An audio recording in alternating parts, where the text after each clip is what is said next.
Could anyone have imagined this game as a potential key matchup for the push for the playoffs in the NFL this season? I'll admit, not me. The Denver Broncos, sitting at the 6th seed in the AFC, against the Los Angeles Chargers, who are sitting 7th in the AFC. In a battle for who will get better positioning in this crucial AFC West matchup. Broncos sit at 9-5, second in the AFC West, and second in the wild card race right behind the Baltimore Ravens, who are also 9-5. The Chargers are 8-6 after a brutal loss to the Tampa Bay Buccaneers last week. The Broncos defeated the Indianapolis Colts last week off a pick six from Nick Bonito to cruise past them on their way to being sixth in the AFC. They don't have tiebreaker over the Ravens because of head-to-head matchups, but this week should be a good showcasing for what these two teams are right now. All now within our grasp. Hello everyone and happy holidays. I am Alec Nava. California loves to party. We are here at SoFi Stadium for tonight's matchup between the Broncos and the Chargers. Two surprising teams with potential Coach of the Year candidates. And in the case of the Broncos, an Offensive Rookie of the Year candidate.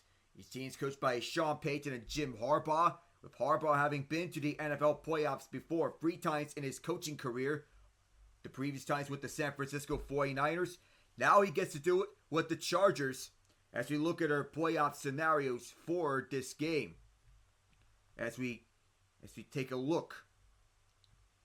The Broncos, they have a chance to clinch a playoff berth.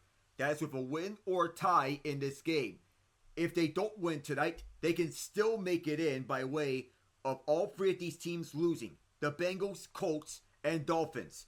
For the Chargers, their path to the playoffs is more complicated this week. What needs to happen outside of a win or a tie is that the Colts and Dolphins are to lose.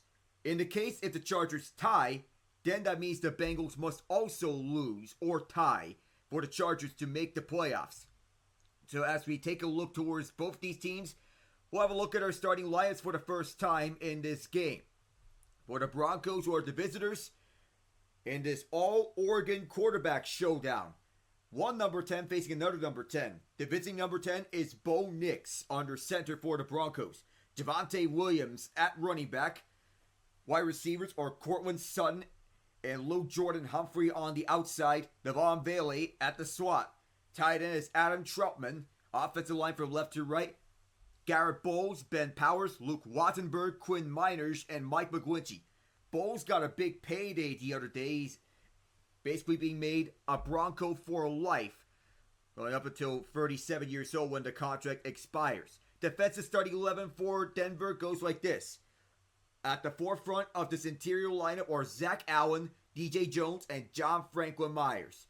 Outside edge rushers are Nick Bonito and Jonathan Cooper. Inside linebackers are Cody Barton and Justin Sternad. Outside corners, Pat Surtain and Damari Mathis. Deep safeties, PJ Locke and Brandon Jones. In the case that they have to use an extra guy on offense, Michael Burton is the fullback. The nickel slot corner is Jaquan McMillan. The kicker is Will Lutz, punter is Riley Dixon, long snapper is Mitchell Fraboni, and the return specialists are Marvin Mims Jr. and Traymon Smith. For the Chargers, their starting 11 on offense looks like this. Justin Herbert under center, Gus Edwards the running back, outside receivers Quentin Johnston and Josh Palmer, slot receivers Ladd McConkey, the tight end is Hayden Hurst, who was activated off the IR before this game, just today. Offensive line from left to right, Rashawn Slater, Zion Johnson, Bradley Bozeman, Trey Pipkins III, and Joe Alt. Defensive starting 11 begins with Morgan Fox and Puna Ford at the interior defensive line. Outside edge rushers are Joey Bosa and Khalil Mack. Inside linebackers Dayon Henley and Denzel Perryman, who was questionable entering this game. Outside corners are Tarheeb Still and Christian Fulton. Deep safeties are Derwin James and Marcus May.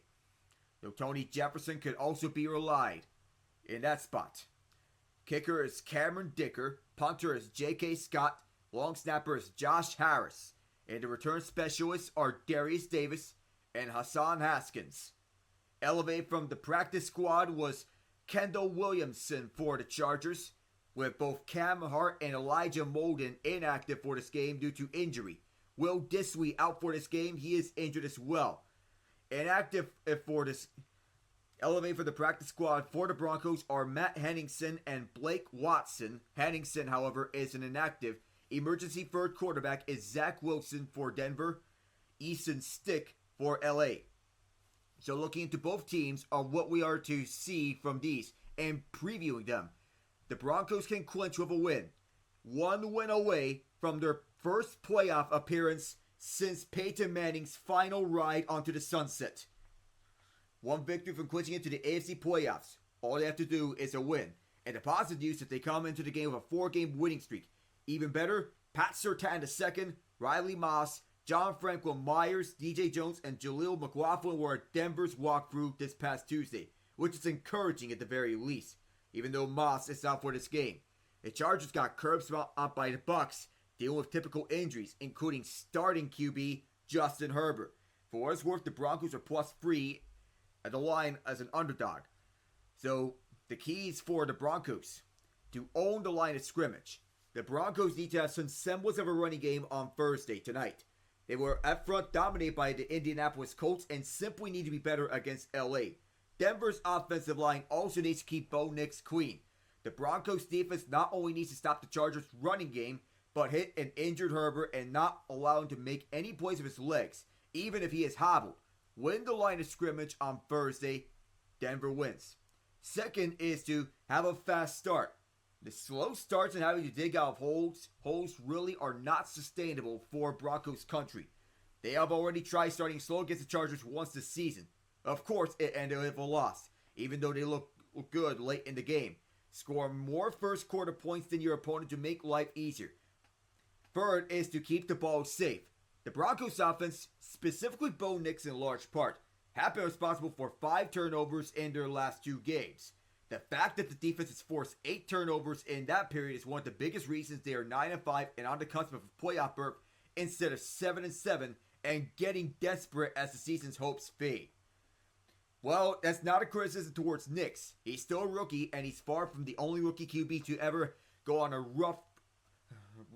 a rough slump late in the season. But he has to rebuild.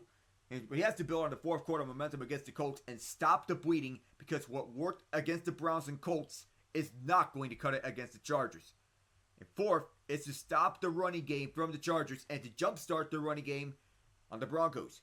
J.K. Dobbins went down with an injury several weeks ago and has stalled the Chargers' offensive ground attack, and they've struggled without him, even with Gus Edwards as the RB1. That's shown up recently as forced Herbert and their passing attack to try and get things done. If the Broncos can put a halt to Harbaugh's aspirations, that's going to bode well for Denver's defense, which has been advantageous in its turnover ability on the defensive side of the ball. For the Broncos, they have to get something going in the running game, because Bo Nix cannot carry the load on offense without a rushing attack. The Chargers' defense is strong, but Denver's offense needs to slow it down and show that it can convert key yardage and put Nix and company in much better yard situations on a down-to-down basis. So that is what is need to be done, especially keying in on Javonte Williams, who's arguably the player to watch. So for the Chargers and their keys to this game, 3 storylines. In the first matchup, the Chargers survived a fourth quarter comeback attempt by the Broncos to leave Mile High with a 23-16 victory. The thing is, that was a different Broncos team. Since the loss, the Broncos have gone 6-2. Nick seems to have gotten things to mesh well. He's playing well enough to complement the elite defense. The Chargers have gone 5-4 since that matchup with losses 3 of their last 4, and they still have a good chance at the playoffs. But this game may end up deciding which of these teams are the 6 or 7 seeds, or even falling out the playoffs entirely if either one of the Miami Dolphins or Cincinnati Bengals go on a hot run. Something like that could have massive implications to playoff success. That is definitely something about a storyline to follow. The tough running game and how the Chargers respond after a longer season high both yards and points to the Bucs, 40 and 506 respectively. After becoming the first team in 40 years to hold their first 9 opposed to 20 points or less, they've allowed 27 or more in 3 of their last 5 outings. Derwin James, when asked about the vibes in the building following the latest loss, he said the guys were hungry and ready to turn the page on what was obviously a very humbling experience. This Broncos offense is averaging 24 points per game. Good for 10th in the NFL. But at the same time, they're 22nd in total offense. It tells us they're efficient in the red zone, at the very least. But they could struggle to get there in the first place. The Chargers though tied for first at 17.6 points allowed per game. They've been consistent at shutting the door when opponents get near the goal line. Probably they could get back to that. Now 40 burger drops on them by the Bucks. Should have this unit salivating to get back out there and shut down an opponent in order to show the league that was more of a fluke. Second is that the Chargers need to force Nix to beat them through the air. Harbaugh is currently second in the NFL in drop passes by his wideouts to 25. Who's actually tied with him? Nix. Both passers have not gotten a lot of help for their skill players around them as of late, and this could be a game decided by which team gets their catches from their guys. The Chargers did a great job of bottling up the Broncos' run game the first time around. They held Devontae Williams to 23 yards on 6 carries. The big reason Denver had won town today was because of Nick scrambling for 61 yards himself. Probably the same format could be followed for LA. Will the rushing attack be as effective once again for the Chargers? It might sound crazy because the Broncos are allowing the 5th fewest rushing yards a game right now, but it didn't stop the Chargers from rushing for 128 yards and a score the last time the two teams met. Granted, J.K. Dobbins was healthy and had 96 of those yards, but the available backs should have enough film to see just how they could replicate his performance as a committee. And the game as a whole could end up being one of those defensive clashes where someone like Gus Edwards, who did not play due to injury last time, could shine.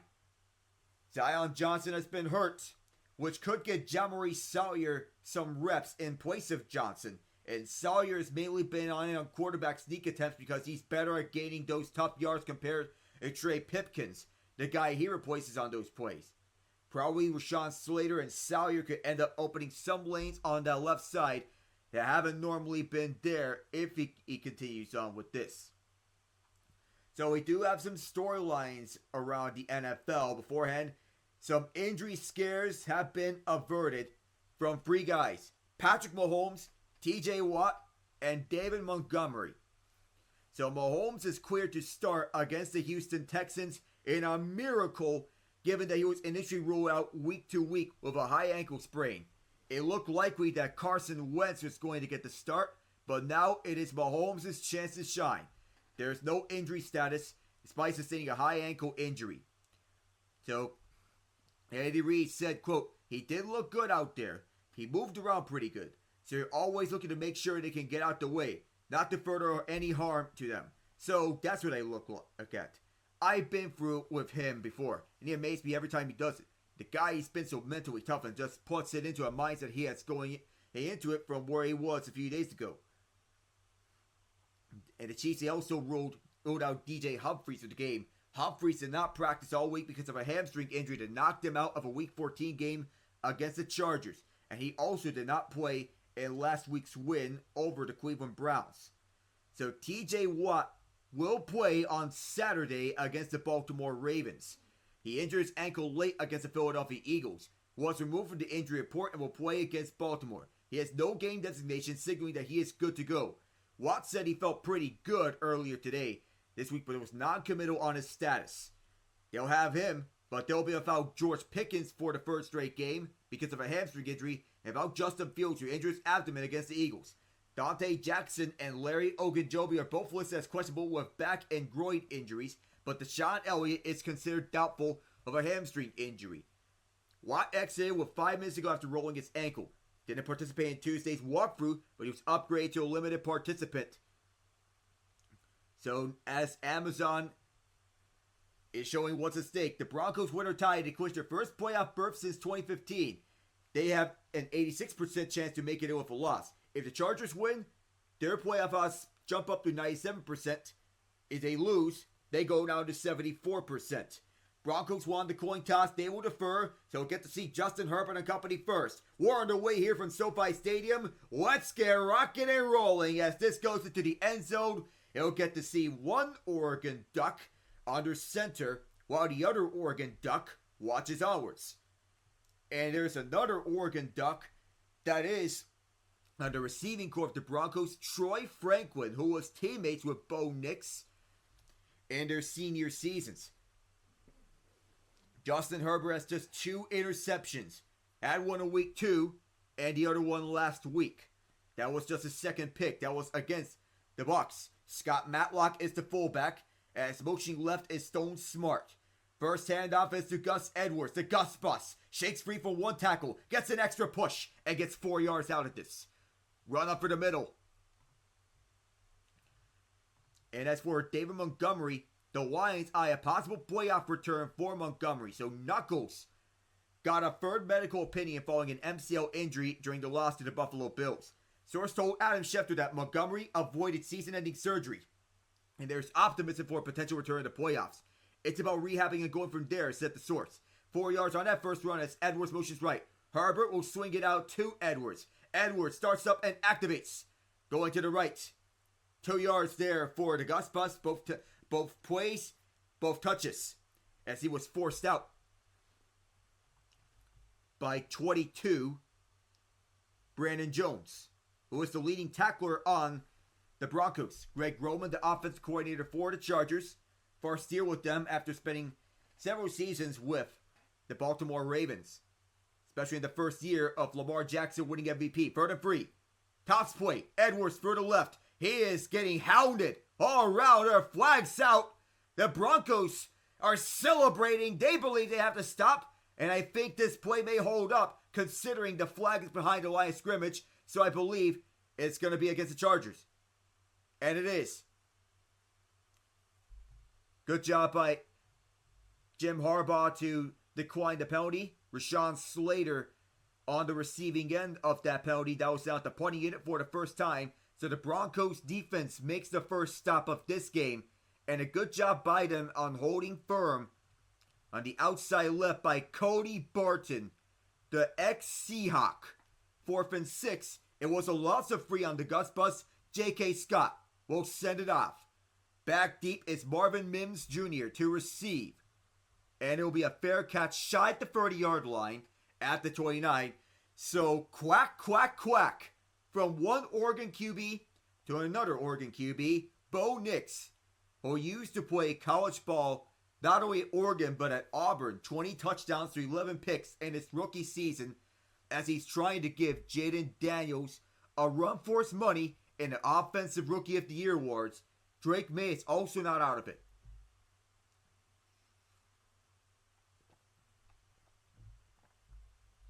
Matt Pert is in at the offensive line, being the extra lineman sub to the right.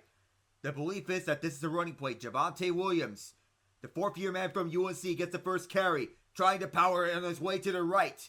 And a good job of getting 5, maybe 6 yards. Dayon Henley made the stop. His vocal leader of this Chargers defense, Henley, in his second year with them, sophomore from Washington State, the same university that Klay Thompson played college hoops. Denzel Perryman, 10th-year man from Miami of Florida, second stint with the Chargers. He's on the defensive side next to Henley. 2nd and 4, they go back to Williams. Williams through the middle, trying to fight for the first down. Pulls ahead and does. 2 extra yards for it. Back-to-back carries of 6 yards. The stop was made by Marcus May, the ex-New York Jet. And Williams will head over to the sideline. That'll get the second running back in, whether it be Audric Estime, as Jaleel McLaughlin's alpha quadricep injury. Michael Burton is the fullback. He's been on 2 AFC West teams, the Chiefs, followed by the Broncos. Single back set, Nix calling for an audible. This ball position at the 40-yard line in Broncos territory. Toss play to the right side. It is Mims. Mims towards the edge. Forced out of balance at the right sideline after 3 yards. Mims was used as a running back, so they're kind of a Deebo Samuel type of play, where a wide receiver lines up as a running back. That's what they did with Mims. Troy Franklin jogging on the sideline, warming up. Sean Payton's second year as the Broncos head coach, 17-14 regular season record with Payton at the helm in Denver. Won a Super Bowl with the New Orleans Saints. It was marked by the Bountygate scandal. as Williams is the motion man towards the left side. On the snap, it's Nix. 4-man rush. Pump fakes twice, now dump off. Powering through the middle. And gets slammed down by Perryman was Burton. That'll set up a 3rd down situation and 2 yards. So Charger fans getting loud here in Inglewood, California. SoFi Stadium and Intuit Dome are just right next to each other in terms of warrior position at the Los Angeles streets. Inglewood, a busy center for all sports. Rams, Chargers, and Clippers play their home games over Inglewood. Motion rise Mims. It's Williams through the middle. Has a 1st down and then some. Into Charger territory past the 40 where he is down at the 37. The 10th-year vet, Tony Jefferson, who spent last season as an executive for the Baltimore Ravens, was the one making a stop as Williams got the crucial blocks on the right side from Devon Bailey and Quinn Miners. His opening drive going nicely for Denver. And it's Blake Watson now as the running back for the Broncos. He was elevated from the practice squad, rookie out of Memphis. Previous college ball play, he was Old Dominion as Nix dumps it out for the right side for Nate Adkins, who spins around past the 1st down marker. Adkins, one of their big tight ends, able to get a big gain here. Another big play that will set them up nicely. 13 yards right after Williams' gain of 15 previously as Nix avoids the blitzing Derwin James. Past the 5-minute mark, Nix is switching up plays. Adam Troutman is out there onto the field. He is the starting tight end. Hand off towards the middle. And that will be 3 yards. No hesitation to hand it off. Luke Wattenberg trying to pave a lane for Audric Estime. So he is the second running back in the absence of Jaleel McLaughlin. Darius Davis was carrying the ball on the play in which the Chargers went 3 and out on the 3rd down play. 2nd and 7. 7 plays, 51 yards so far for Denver. Colorado Sports has been rolling nicely. On the edge of the red zone, it's 2nd and 7. Another handoff. It is Watson. Close enough to a 1st down. 7 yards. Was a wide receiver converted running back. And they may spot it for a 1st down, and they will. That's what Clay Martin's crew is doing.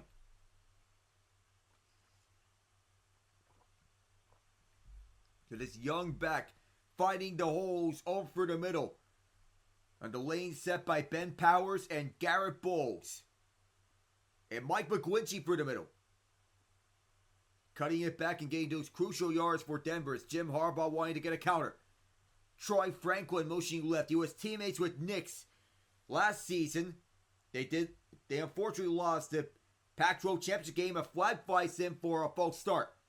Unfortunately lost the Pac-12 championship game to the Washington Huskies.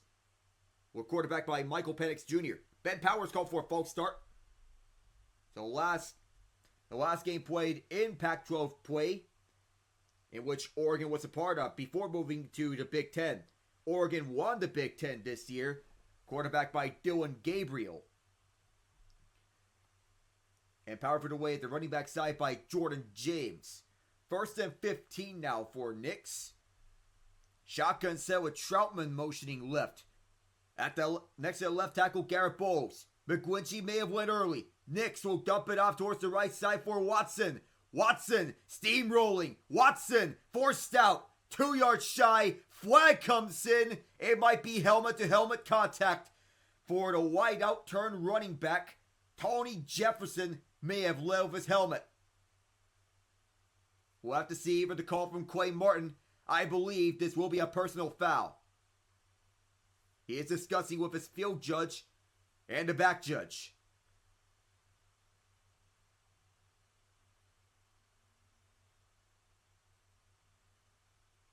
And it is. The penalties enforced half the distance of the goal as the call was confirmed by the field judge Dave Hawkshaw. The officiating crew consisting of umpire James Carter, down judge Gerard Phillips, line judge Brian Perry, field judge Hawkshaw, side judge Alonzo Ramsey, back judge Greg Wilson, replay official Brian Matoran, and Bryant Thompson, the replay assistant. First and goal for the 3-yard line. Estime in the game here as a single back with Adkins motioning right. Estime, touchdown! Denver! That didn't take long.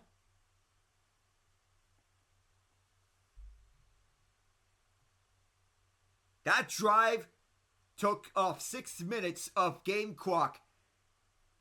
And Jim Harbaugh was daring on towards Blake Watson was the one setting it up time and time alongside Javonte Williams and the running backs.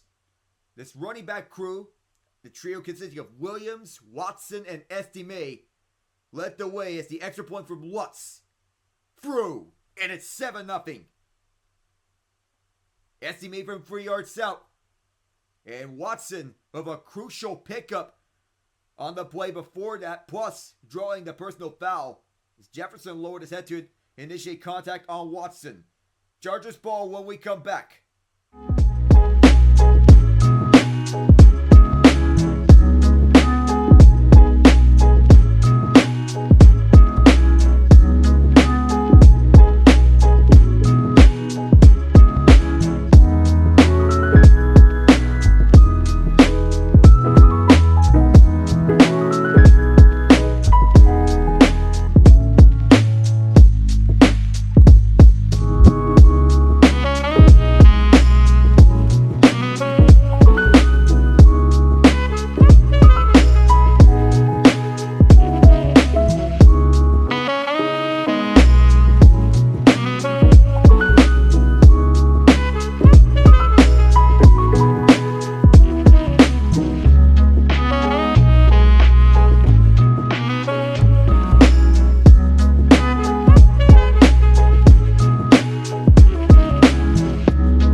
Van Brocklin, Dan Fouts among Oregon quarterbacks throughout their history. Chris Miller.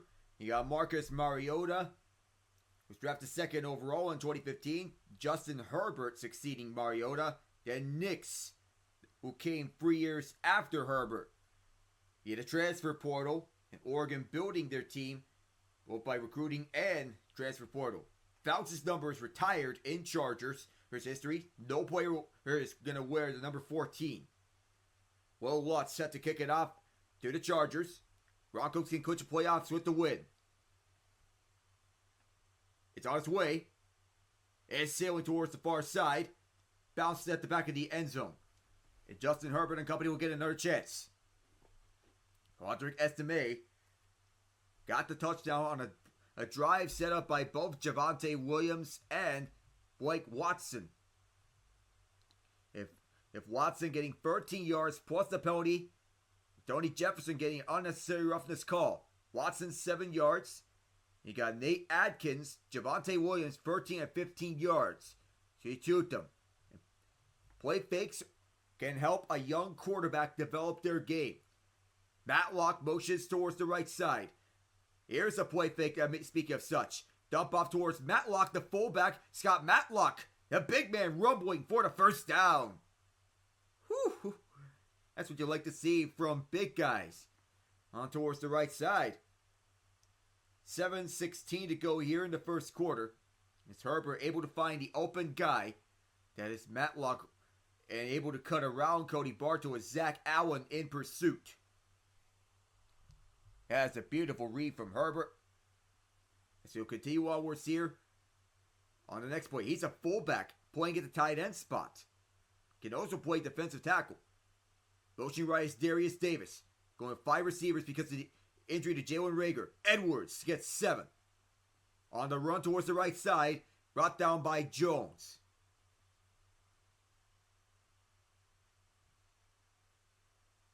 And the Chargers, they're trying to get things through with their secondary because of several injuries, including Cam Hart. Cam Hart out for this game. Aloy Gilman on the IR. So they're forced to rely on Tony Jefferson and Marcus May, veterans. May is questionable to return with an ankle injury. Further middle towards the left side, Kimani Vidal has some room. Vidal, can he answer back? He gets tripped up at the 35. The rookie from Troy, sparking the electricity.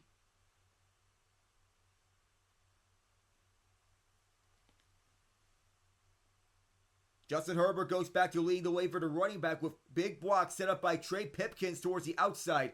Vidal went right by Quentin Johnston. And Scott Matlock going back to what he does best, is setting the blocking lays. He did so towards the left side to hold off Justin Starnat. 5:35 to go here in the quarter. On the first down, motioning left is Matlock. Here's Edwards through the middle. Edwards, 2 yards here. Oh, there's a shove right after the play. Rashawn Slater was involved. Malcolm Roach was in on Edwards, former New Orleans Saint. And you want to know how time flies? Zach Strief, a former Pro Bowl right tackle for the New Orleans Saints. He's now the offensive line head coach, the offensive line coach of the Denver Broncos under Sean Payton's staff. Brought a lot of the guys. And Payton brought a lot of guys from New Orleans to his coaching staff in Denver. That included Joe Vitt and Pete Carmichael. Quentin Johnston motion right. He's in the slot right side. Herbert will play fake it. He'll throw it towards the right side. Open man is Johnston. Johnston trying to get his way around towards the right side. McLaughlin. Nowhere there, and it's third down.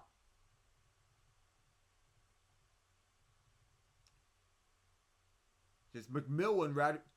Jaquan McMillan, I meant to say, is 2 yards to convert on third downs. Vince Joseph calling the shots defensively for the Broncos. Joe Lombardi, the offensive coordinator for the Broncos. Empty set for Justin Herbert. This might be a free play. Herbert airs this towards the left side. Wide open! It's Josh Palmer down inside the 5. He did not get to the end zone. There might have been a jump at the left side, so this was a free play, I believe.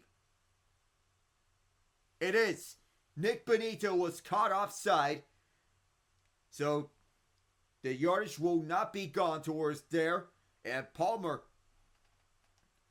who was sliding towards the outside right, this defense got caught napping on zone and allowed Palmer to run deep. Zach Allen was the closest to putting the pressure, but Palmer got the open hole. First and goal here as Herbert gets McConkey motioning right. This is as deep as the Chargers have been at so far. With Matlock motioning left now. Edwards for the middle. Edwards! He did not get there. That'll make it second and goal in the 8th play of this drive. 3:40 to go as Edwards won up through the middle. Number 4 in powder blue. Broncos in the white jerseys. Chargers in the powder blue. Those are uniform combos. Broncos debuting new uniforms this season after going with the traditional uniforms that they've been moved through between the John Elway, Kyle Orton, Peyton Manning years.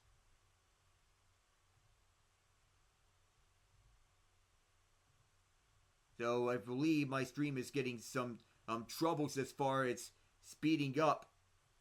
And we have a touchdown. Gus Edwards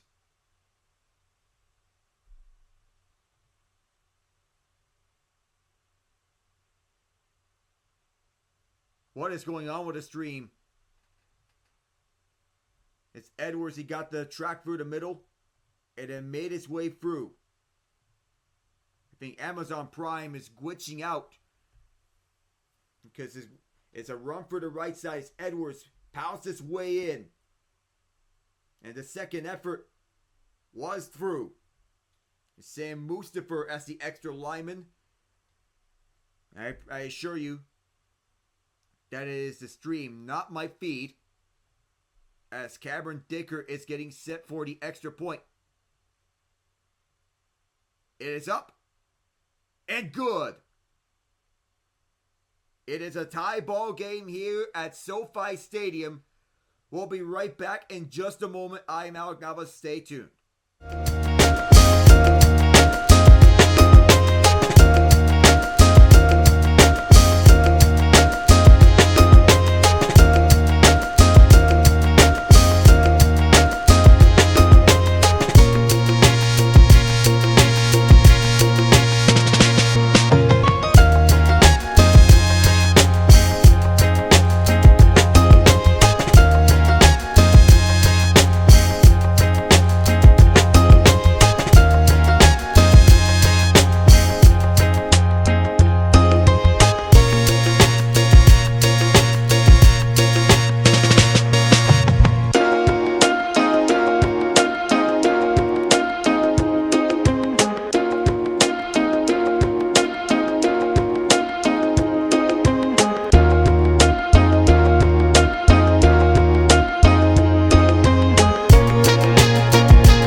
So the Amazon Prime feed is back. So it did glitch out briefly, along with what I saw with the Adobe Audition, which glitched out for a bit. Well, I'm not going to mention in terms of any celebrities, of anything, because one of them got into the center of controversy, but a certain someone said attendance here at SoFi Stadium. I'm not going to mention him by name. But however, well, I can only carry on for so long. As Cameron Dicker kicks off, Mr. Beast is in attendance. As this is taken over to the end zone. And the Broncos start for their 30. The running game with the Broncos being the biggest key for that first drive. A great put-together drive between Javonte Williams, Audric Estime, and Blake Watson. A lot of different looks, as Estime was the one capping it off with a touchdown. And the absence of Jaleel McLaughlin, that is huge. 108.4 rushing yards per game through weeks 15, which is 20th in the NFL. But last drive, they put up 43. So far, so good in this running game early. And trying to dissect this Jim Harbaugh, Jesse Minter defense. Nix will look. Rushing around for the left side. On the catch and getting walloped was Williams by Christian Fulton. Just 2 yards, he was limited. And the defensive coordinator, Minter, wanted to prioritize limiting the damage done by running backs. After that first drive, Tarheeb still emerging as a quality rookie corner, right opposite Fulton. And this is what the continued injury troubles of Cam Hart. Still was lined up against Sutton. Motioning right is Devon Bailey. He is in the swap. Shotgun set with Williams to the left of Nix. Nix will step up. Extra pressure from Minter's defense. That is not a completion. It was low for Troy Franklin. That was a 3rd down and 9. It was low. It bounced off the dirt. But the other thing to think about, when you put pressure on Bo Nix, that will cause him to get uncomfortable. Usually, rookie quarterbacks will get more uncomfortable once they get more pressure holding towards them. 7-0 here at Los Angeles at Inglewood, California, as Derwin James is captaining back at the deep safety spot. 3rd and 9. Shotgun set again. Motioning right is Mims. Chargers send 5. Nix having to fend for his life. He's running up front. He'll slide for the 1st down. At the 43-yard line, Deion Henley closest one to him. 2:05 to go here in the quarter in this AFC West showdown. As Nix recognizes that nobody was open, he decides to take it himself and then run up for the middle, past the line of scrimmage. As the pressure was collapsing on him, including Morgan Fox, faked the pass. Talito Pelotu was trailing him like smoke to a wildfire. They Atkins motion right. This is a running play towards the right side. Estime finding room. Estime gets by a tackle before being hauled down by Jefferson. 8 yards for Estime. He gets the embrace from Mike McGlinchey, the former San Francisco 49er. At Notre Dame, Estime has the ball carrier vision to get up front and find the open hole. He did so as Ben Powers blocks off Khalil Mack. Great vision, great ball carrying. And Justin Igboibe shook him off. 2nd and 1. It's 9 yards so far. 62 yards rushing for the Broncos so far in the game. So far, a good outing from their ground game. A game they need to have is Mims motion left. Up the middle, it is Watson who powers for the 1st down. 4 yards for the Queens, New York native. So Watson making a name for himself.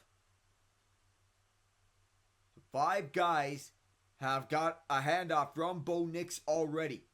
Williams, Mims, Estime, Watson, and Nix himself, who ran for 10 yards. 5 guys have carried the ball for the Broncos already. This is a shotgun set where the Broncos stick to the run. They'll pass it this time. Khalil Mack closing in. He bats the ball. He got his hands onto the ball, which forced the incompletion as Nix was trying to do a swing pass towards the right side. Some flashes of a Chicago Bears form in his early years with the then Oakland Raiders. Nix was trying to swing it out towards his right for Williams, with Mike McGlinchey getting beat out. Justin Herbert watches onwards. 12 seconds remain here in the 1st quarter. That incompletion stopped the clock, so Nix will go again. 24 years old, 6'2", out of Oregon. Motioning right is Franklin. Nix will try again on a pass. Towards the left side, completes it for Bailey. Bailey, at least 15 yards on this catch and run to end off the 1st quarter. And he was forced out of bounds towards that left side. So the Broncos, they'll still have the ball. They'll be driving entering the 2nd quarter. It's win and you're in for Denver. Chargers need some help in clinching this week. We'll be right back for the 2nd.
this Saturday will be the first round of the new edition of the College Football Playoff.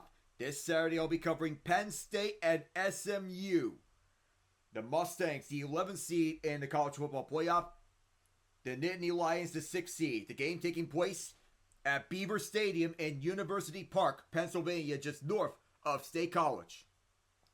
7-all here as Nix, he'll hand off. No, he'll fake it. And a throw towards the left side for Cortland Sutton, his first target of tonight, as he was going at it one-on-one with Christian Fulton. It was 15 yards previously for Devon Bailey before it was being pushed out of bounds by Jasir Taylor.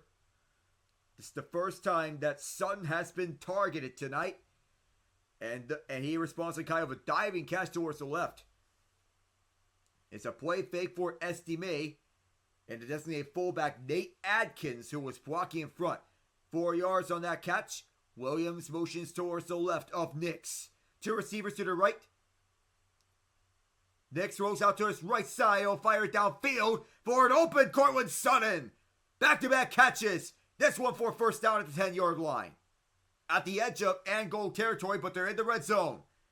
10.5 yards to go for Pater. But you go one-on-one with Cortland Sutton, you best not miss as he goes on a deep side. Tony Jefferson making sure he does not go any further.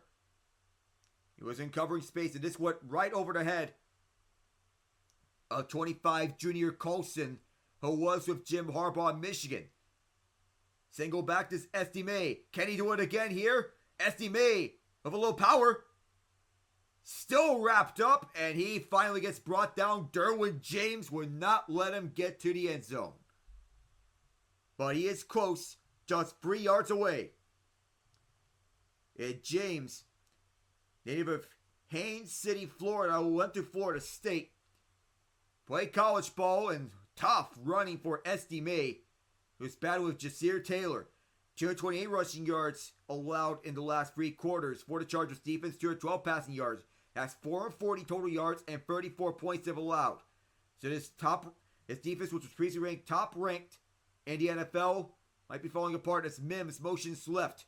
Quick throw to the outside left for Mims. He tried to cut the corner. He got at least a first down, but did not reach the end zone.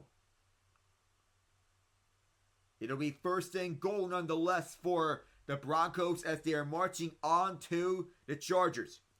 Mims motion left, but Christian Fulton stayed on his trail. Excellent job by Fulton preventing him to get through.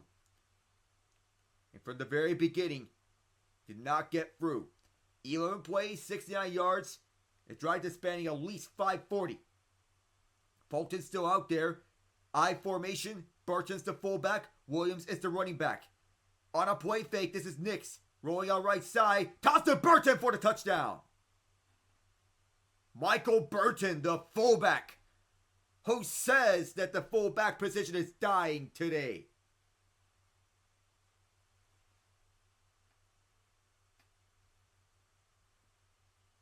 Sean Payton making sure that everybody eats in this offense alongside Joe Lombardi.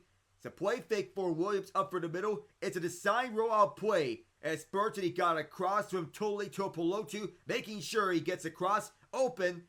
And Tuipulotu was focusing too much on Nix. Extra point from Lutz. It's down the middle. Blow for blow here between the Broncos and Chargers. 2 minutes and 43 seconds into the second quarter. Nix finds Burton for his second touchdown. For the second touchdown for the Broncos tonight. We'll be back.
been confirmed by the Georgia Bulldogs that Carson Beck will miss the remainder of the year. They'll move forward with Gunnar Stockton as their starting QB. Broncos and Chargers are each 1-5 against teams that are over 500. The Broncos 8-0 against teams under 500. The Chargers 7-1 against teams under 500. But one of these two teams, they'll have to win tonight, whether it be the Chargers or the Broncos. Troy Franklin over at the benches as Will Lutz getting set to kick off. Does. Air this over towards the right side. No return here from LA. As the kneel down is made. Justin Herbert back in week 11. He's positioning at the left ankle. And his footwork being able to throw the ball with precision. That left ankle has been a point of concern as he was hobbled up. His ankle has some tape to hold it together and make sure no further damage is done. How that body's going to position. How is that going to help matters for the Chargers? Herbert keeps, finds it open McConkey. Bounds over the left sideline. McConkey cuts back on Brandon Jones. Forced out. At the left sideline. Herbert to McConkey. What a duo. 27 yards for McConkey. He was lined up at the right side with Stone Smart. He was kind of there and leaning the way for the left side. McConkey takes the drag route and takes advantage of a miscommunication from this Bronco defense. Down the left sideline. The extra push with Palmer to block off P.J. Locke. 71-70. The passing yards in favor of the Broncos. A slight advantage. Not by much as Davis motions left. Up the middle is Vidal. Vidal is crowded. Just 1 or 2 yards past the line of scrimmage.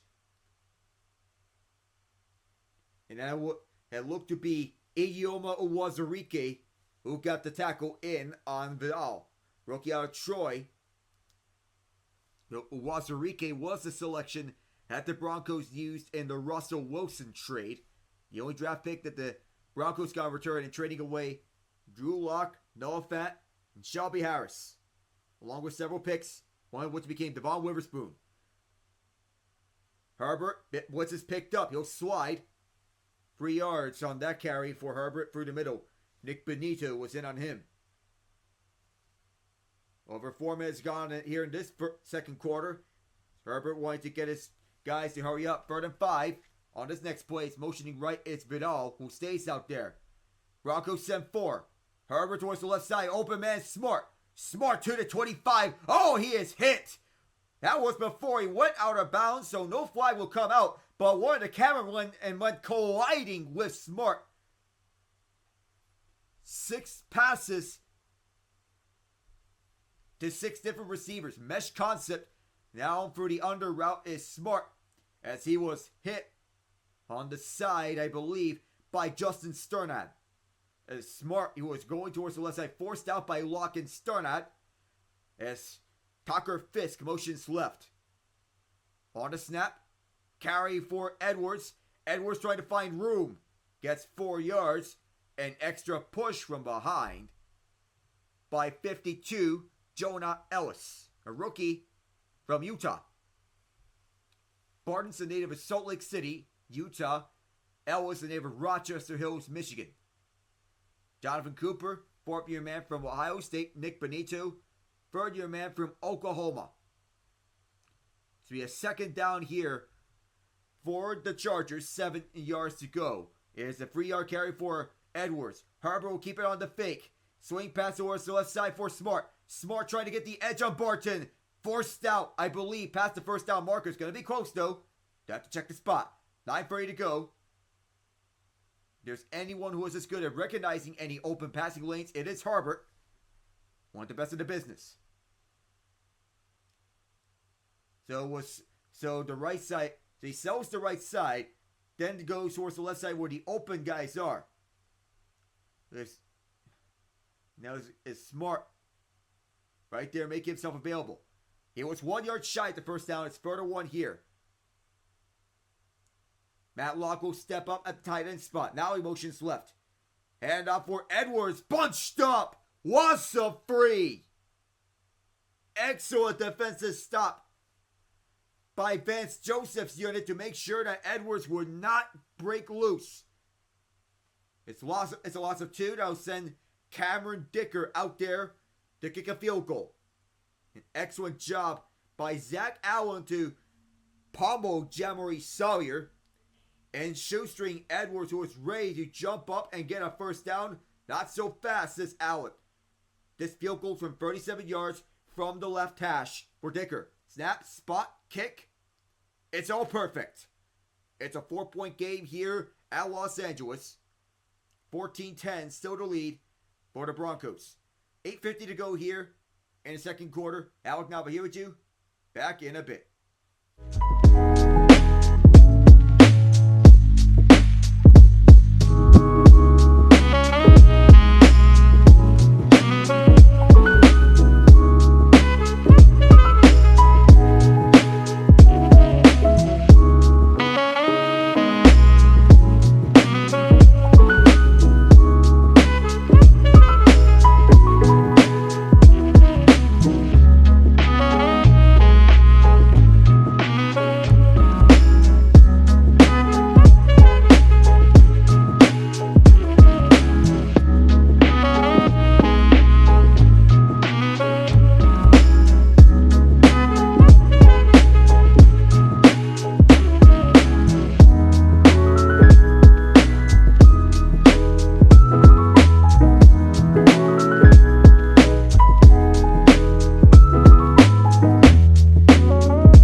In weeks 1 through 4, Bo Nix struggled.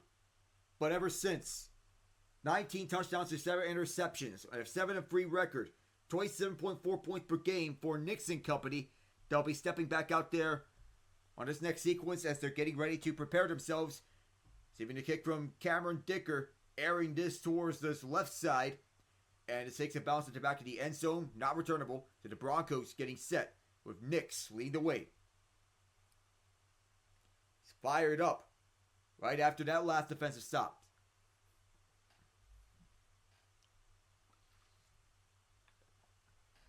Played 3 years at Auburn where he had very mixed results. Then went to Oregon. He looked like the promising quarterback in college that he was supposed to be. 9 completions, 11 and pass attempts for 71 yards and a passing touchdown that was to Michael Burton, the fullback. That was from 1 yard out. How would the Broncos manage this time around up against this Chargers defense? Pistol set with low Jordan Humphrey in the mix. Javonte Williams motions towards the right side of Nix. Here he is with the ball. Dump off towards the right side for Williams. Williams splits the gap through the middle through 2 Chargers and gets 4 yards out of this.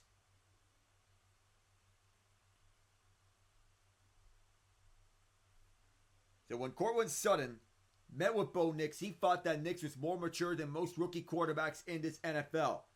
He would be proven correct based on leadership skills and the way that he is leading this Broncos offense. Sutton is out there on the field, lined up at the right side, going one-on-one with Christian Fulton. 2 guys jump. There is a flag down. And Tuli Topolotu points towards the Broncos side. Ben Powers with a second false start against him. the left guard. 14-10, Denver continues to lead. It'll be 2nd and 11, which essentially races to a 4-yard gain by Javonte Williams. Luke Wattenberg, the center who took the place of Lloyd Cushenberry.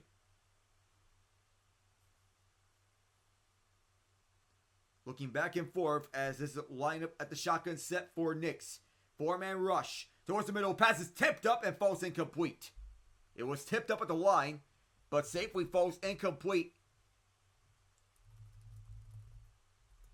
3rd down and 11. Cushenberry went to the Tennessee Titans as part of the Titans' efforts of rebuilding their team. Previously was the Broncos starter. 3rd round pick, was part of that national championship team for 2019 with the LSU Tigers, included Joe Burrow, Justin Jefferson, and Jamar Chase. 3rd and 11, 7:55 left to go here in the second quarter. Motioning left is Nate Adkins, so he goes towards that tight end spot left side. Here's Nix, deep drop back. Nix gonna step up and dump off for Williams. Williams trying for the first down. He goes up and over and still gets the first down nonetheless. Javonte Williams has been electrifying as he went up for a tackle and was skying his way for the first down. Good blocks by both Adam Troutman and Nate Adkins at the left side as they fended off Khalil Mack. And Nick's able to make the smart play, doing a simple dump off to Williams. 13 first down for Denver as opposed to the Chargers 6. Sutton is lined up towards the left side. The Broncos have scored touchdowns on their first 2 drives. Swing pass for Mims. Mims dashes by for the defense. Mims doing a little crossover. Mims has only James to beat. He's right behind him. Mims forced out inside the 5. James saves a touchdown. But Marvin Mims sets the Broncos up for 1st and goal.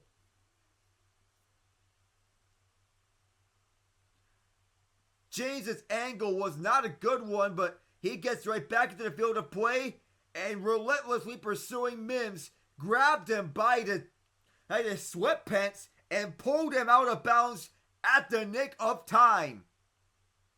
The speed and burst by Mims forced him out to 6. 140 yards passing for Nix so far. Play fake. Here's Nix. Roll out pass.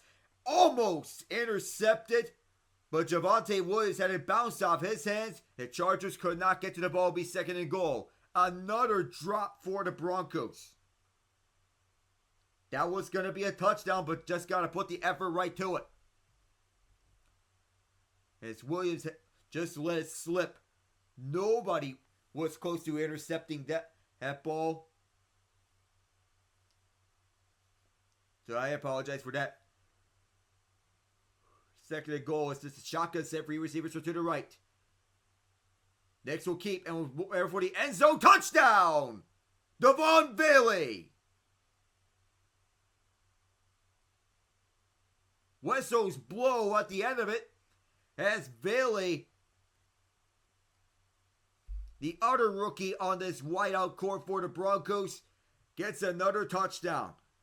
6'5", 210, the rookie out of Utah, who is 27 years old.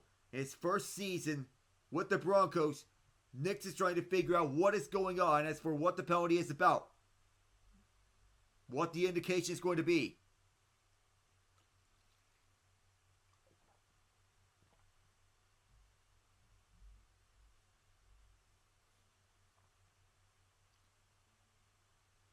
There was a minor engagement in terms of the blocking. No penalty on the play as Bailey got the outside route on a sweep move. It's the outside. It was quick and it was subtle. With how far he is able to get the slight separation going one-on-one at that left side. Wants to kick the extra point to make it 21-10 and does. And Broncos country likes that. 6:22 to go. Bailey gained a handshake from Mims. 3 drives, 3 touchdowns for Denver. How will the Chargers answer back? Will they pull within 4 or within 3?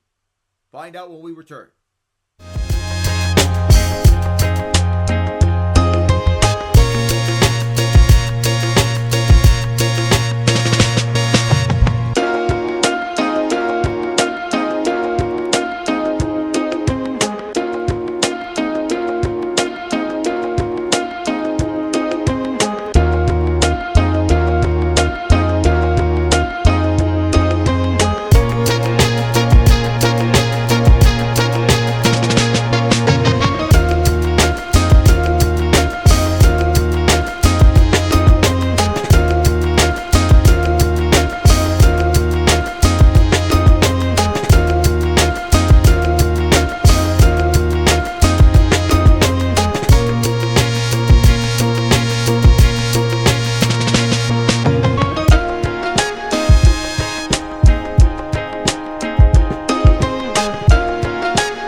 2 passing touchdowns for Bo Nix, one to Michael Burton and another to Devon Bailey.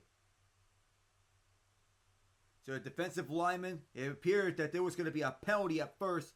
Up for the middle is, it looked to be ineligible man downfield against Quinn Miners. She was stepping up well too far on the play. That should honestly be ineligible man downfield. And Jim Harbaugh doesn't like it.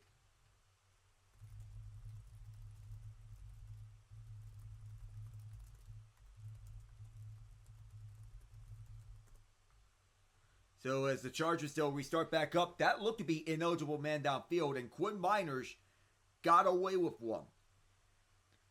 Stout offensive lineman taking the right guard spot, University of Wisconsin Whitewater. The last Broncos team to make the playoffs won the Super Bowl. That was the no-fly zone defense led by Von Miller and Chris Harris Jr. They were the top-ranked defense in the league that year, a defense that's so formidable it destroyed worlds. 21-10, the lead for the Broncos as Scott Matlock motions to the fullback spot. And it's a eye set. Edwards. And boy, he just can't find any running room. And a little fisticuffs beforehand as Hayden Hurst, he wants to go at it with Jonathan Cooper. Herbert 7 of 7 for 88 yards. Edwards 8 rushes, 18 yards and a touchdown. McConkey on his lone catch got 27 yards out of it. And Edwards is going to walk over to the sideline. And he is walking and limping towards the sideline. They already don't have J.K. Dobbins. Losing Edwards does seem like a blow. But all motions left. Herbert dumps it off for Palmer towards the right. He was watched one-on-one by Pat Surtain. It's lockdown corner for the Broncos by the likes of which he has given them hope in areas not seen since Chris Harris Jr. and Aqib Talib, 2 lockdown corners on that no-fly zone defense. 4th and 3, shotgun set, motioning right is Stone Smart. On the snap, Broncos send 4. Herbert for the middle. In and out. And knocked loose by Brandon Jones. Intended man was Palmer. Jones was covering on the play. And while this Broncos defense isn't exactly like the no-fly zone, this defense has been stout tonight. They are not giving the Chargers any room to maneuver. The team's defensive backfield, arguably the most dominant part of the defense in 2015, got themselves the nickname No-Fly Zone. And they were led by defensive coordinator Wade Phillips. J.K. Scott sends it off. His second punt tonight, and a fair catch will be called by Marvin Mims at the 21-yard line. So exactly 5 minutes to go. Broncos fans taking over SoFi Stadium. So it's half Broncos fans, half Chargers fans. And these Broncos fans are passionate. They travel very well. 21-10 Denver. Can they make it 4 touchdowns on 4 drives? Find out soon.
That no-fly zone defense, a formidable force.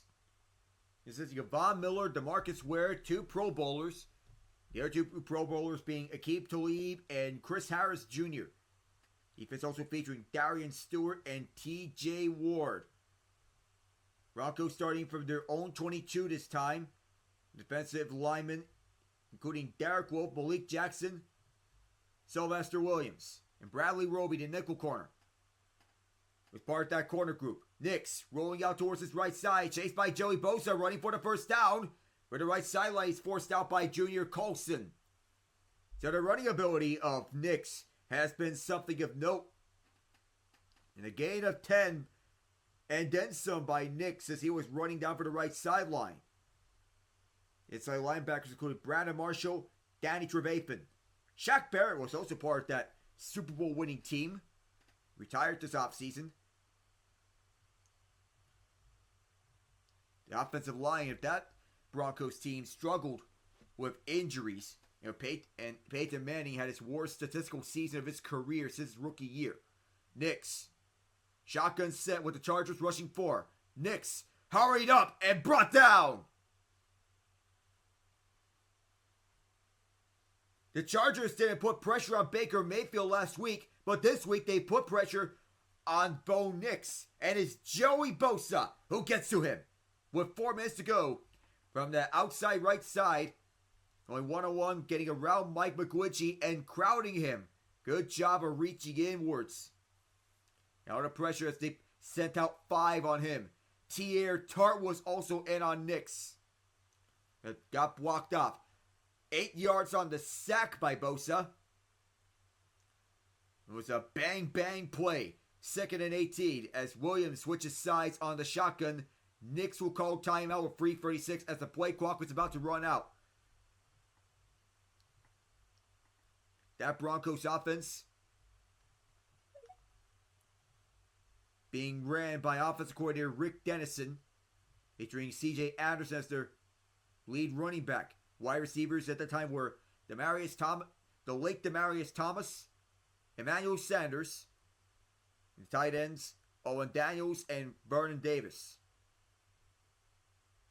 The last pass that Peyton Manning threw was a 2-point conversion pass to Benny Fowler. Ryan Quaid was out for the year with a season-ending injury. The offensive line included Evan Mathis, who at the time was a Pro Bowl caliber guard, having making it to 2 Pro Bowls, both times with the Eagles. 2nd and 18, he was a member of Jeff Stoutland University. That's the nickname of the Eagles offensive line, given that Stoutland's a highly notable offensive line coach. One of the best in the business, arguably the best. 2nd and 18. Chargers send 5 after Nix. For the middle, Nix beats out the blitz. Cortland Sutton still trying to get away. Could not get away from Tarheeb still. But it does stop to the blow, and it's going to be 3rd and 4. Or 3rd and 6, rather. The pressure was dialed up, which included Derwin James on the outside left, who got to Nix, but as soon as he got it off, he found an open man downfield, a one-on-one matchup that favors him. Cortland Sutton, his wide receiver 1. 3rd and 6 with 3 minutes to go. And it's going to be a shotgun set for the Broncos. Chargers are crowding the line of scrimmage. Play clock is at 1. Chargers blitz one more time. This one bounced up. Incomplete.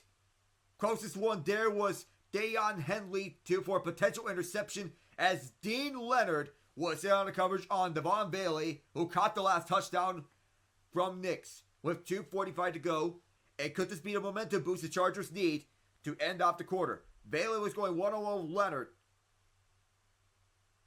He was coming in to help out as Leonard poked the ball free, but it was out of the reach of Henley. To send it off as Riley Dixon for his first punt tonight. It's off. Back deep is Darius Davis. Position at the 10-yard line.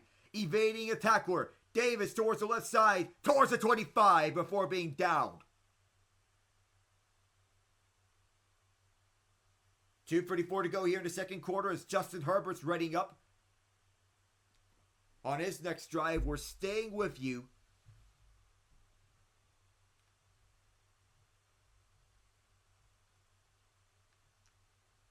No player from that 2015 team remains on this roster. Not a single one. Aaron Brewer is still playing. He's the long snapper for the Arizona Cardinals right now. C.J. Anderson is now a coach at Monte Vista High School in Danville. Jack Barrett retired. The Chargers taking over at their own 25-yard line. That's where Justin Herbert and company will start. Do they have enough gas to make it all the way to the end zone? Hassan Haskins is in the game at the shotgun set towards the right side. Gus Edwards was limping during the last drive for the Chargers. Herbert swings it out towards the right for Davis. Davis, with a block from Haskins, he is twisted by Jones. First down nonetheless, gets 12 yards out of it. It's a spin out in front with Justin Herbert leading for the way. Chargers are operating on the hurry up. This will not be the last play before the 2-minute warning. They'll get one off here from their own 37. Herbert steps up and dumps it off. Trying to get one off quicker and much up-tempo pace before the end of the half. Hassan Haskins gets 5.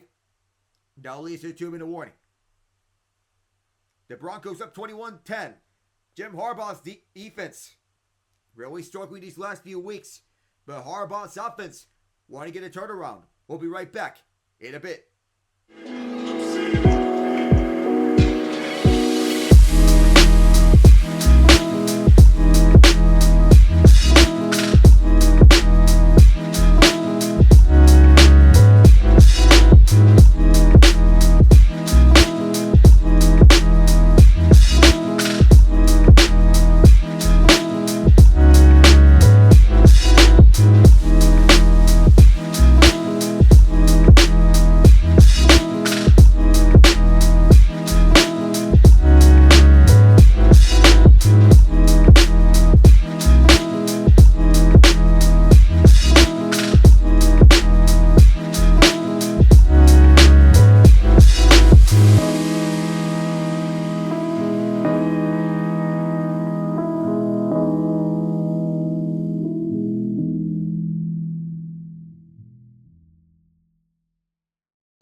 As you get closer towards halftime, we'll take a look at the college football playoff bracket.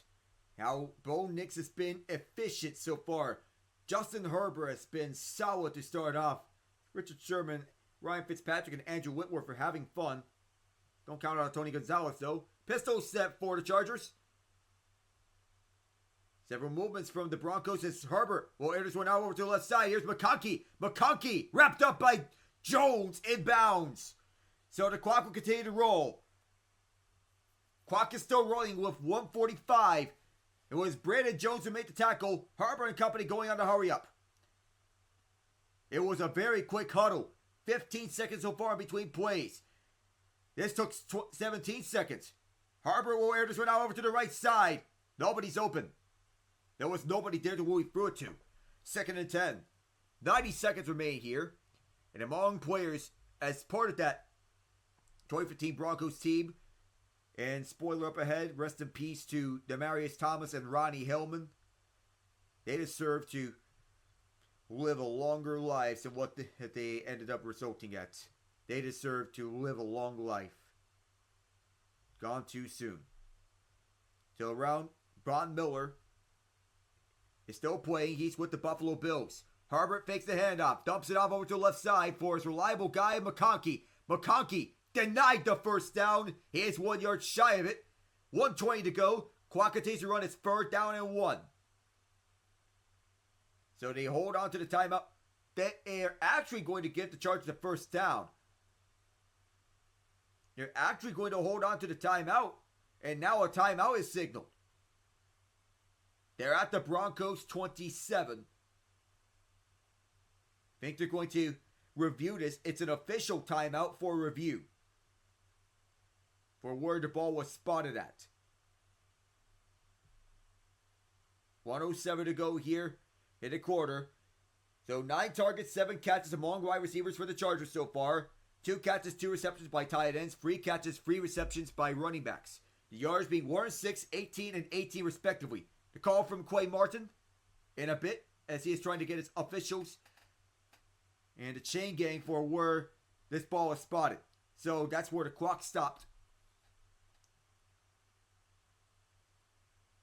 I think McConkey might have got there. Quay Martin wants another look. So it's a chain gang. A chain gang wants to... He's going to bring the chain gang to measure it.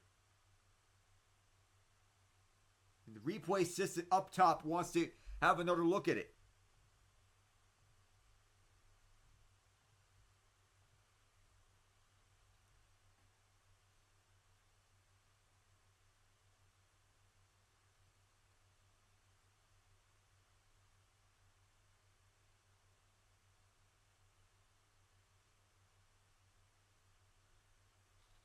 All right, so 1:25 on the game clock. They'll run down to 1:15 as McConkey was short the line of the game. 3rd and half a yard. The clock will start on Quay Martin's signal. The clock was reset to 1:25 because that was the time when McConkey was tackled, when they were about to huddle up. All right, so it's going to be, I imagine it's going to be a very quick huddle. So now they get set. Clock starts to run. Harbaugh on a QB sneak. He'll manage to get the first down. McConkey signaling for it. And indeed it is a first down. Nobody's moving out the pile. And they hold on to that ball for more. That could have been delay of game. Shotgun set this time around with 51 seconds. 50. They get it off at that spot. Herbert will step up, firing towards the end zone. It's intercepted! At the goal line, the Broncos are returning this the other way. And they're out of bounds at the right sideline. Chris Abrams drained with the pick. A ginormous play by the rookie out of Mizzou.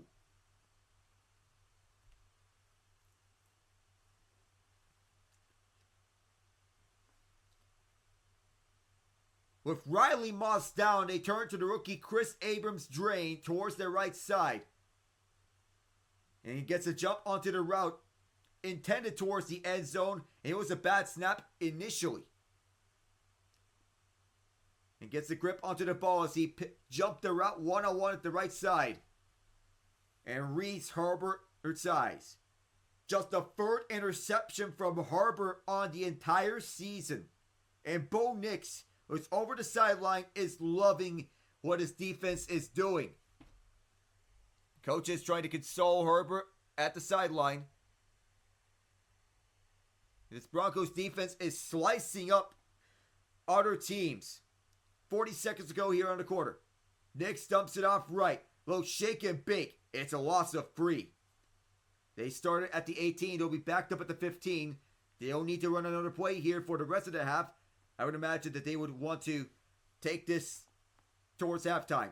His first 13 games, Herbert threw 1 pick, but in the last 2 games, 2 picks. If Bo Nix is trying to run some more plays here to end of the half, he doesn't need to. And that was a bad pass towards Javonte Williams. That's a 3rd and 13. I think this could be just a kneel down. And among players of that 2015 Broncos team, they're still playing today is Miller and Brewer for the Bills and Cardinals respectively. Shaq Barrett was supposed to play for the Dolphins. Yeah, he backtracked on that. Nix on 3rd and 13. This will be Javonte Williams, who is hauled down at the right side, and a timeout will be taken. Because of that incompletion, it's back-to-back times, whereas the clock is stopped 8 seconds to go. I'd imagine this would be the last play before the half, as Jim Harbaugh calls timeout.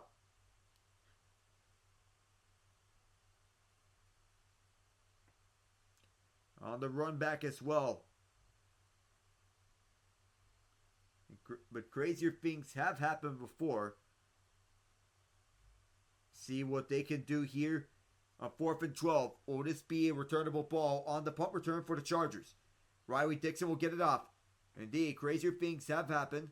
So it'll be a deep kick.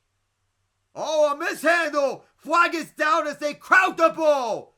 It'll show all zeros on the clock. I don't think this will go anywhere.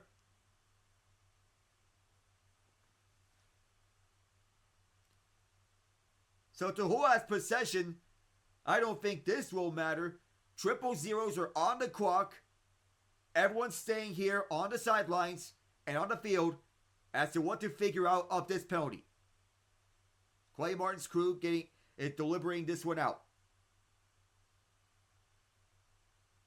So if you're Denver, if this penalty is against the Chargers, you have an untimed down. I don't see kick-catch interference, but Darius Davis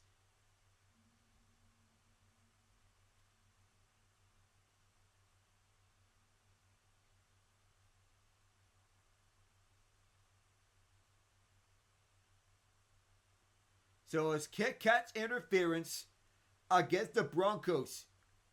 And because of that kick-catch interference, even though I didn't see much of that, Draymond Smith was the gunner.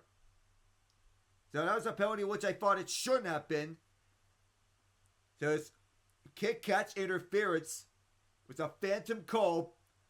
I think Darius Davis did a good acting job that time around. So this half will be extended for 1 untimed down because of that penalty.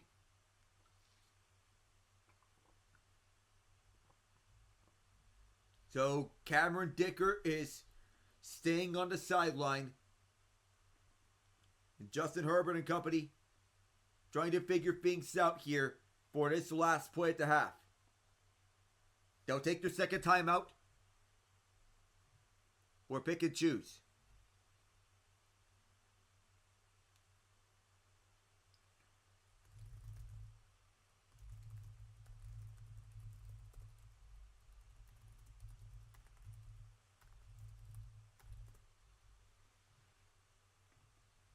So it did feel like there was not a lot of contact on Darius Davis, with Draymond Smith being the gunner. There's an extended huddle up over at the sideline as Cameron Dicker is readying himself for a potential deep kick. You don't see a lot of this happening. So at the spot the ball. So Dicker is coming out for a kick at the Denver 47. So Cameron Dicker wants to test his limits. So right after this, so Dicker is going to try a deep kick.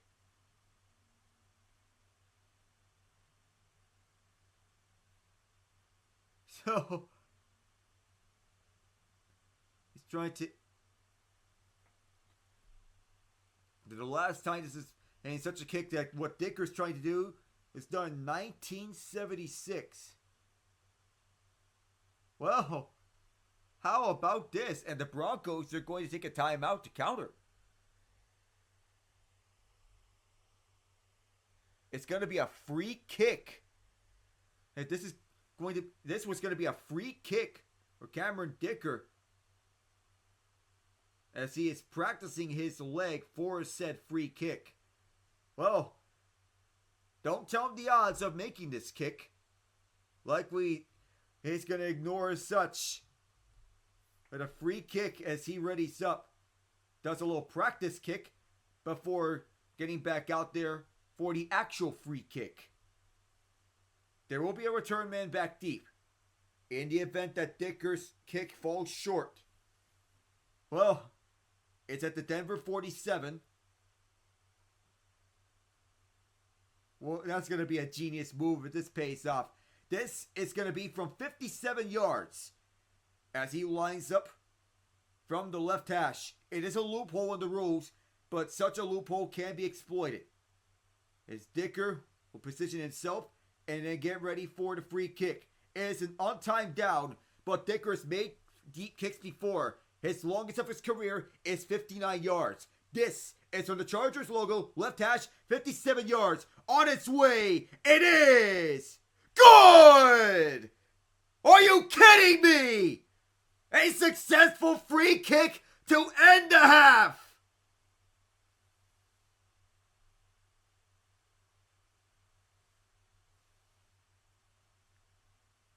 Wow! The last time we seen this, 1976 on a free kick. A genius move by Jim Harbaugh on knowing the rules. And for that reason, they knew the rules and Dicker nailed that one. The Broncos will receive the second half kickoff and Jim Harbaugh will have no choice because the Broncos will have possession to begin the second half. 89 rushing yards tonight, which is the second most in the first half this season for the Broncos. Week 7 was the most, 108 for Sean Payton's crew, led by Javonte Williams. And that free kick was a big one for the Chargers. 57 yards, no doubt about it for Cameron Dicker. We'll have the halftime report when we come back here on Spaces and Twitch. I am Alec Nava. Cameron Dicker nails a 57-yard free kick at halftime. We'll be right back.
half, the Broncos lead 21-13.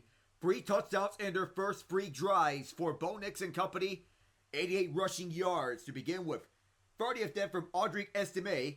He has the lone rushing touchdown for the Broncos. Bo Nix with 2 passing touchdowns, 14 and 19, 158 yards, and 2 touchdowns to go with it. Marvin Mims Jr. responsible for 54 of those receiving yards for the Broncos on 2 catches. Cortland Sutton, 3 catches, 34 yards. Michael Burton, 2 catches, 6 yards, and a touchdown. Devon Bailey, 2 catches, 21 yards, and a touchdown. Devontae Williams with 3 catches, 17 yards.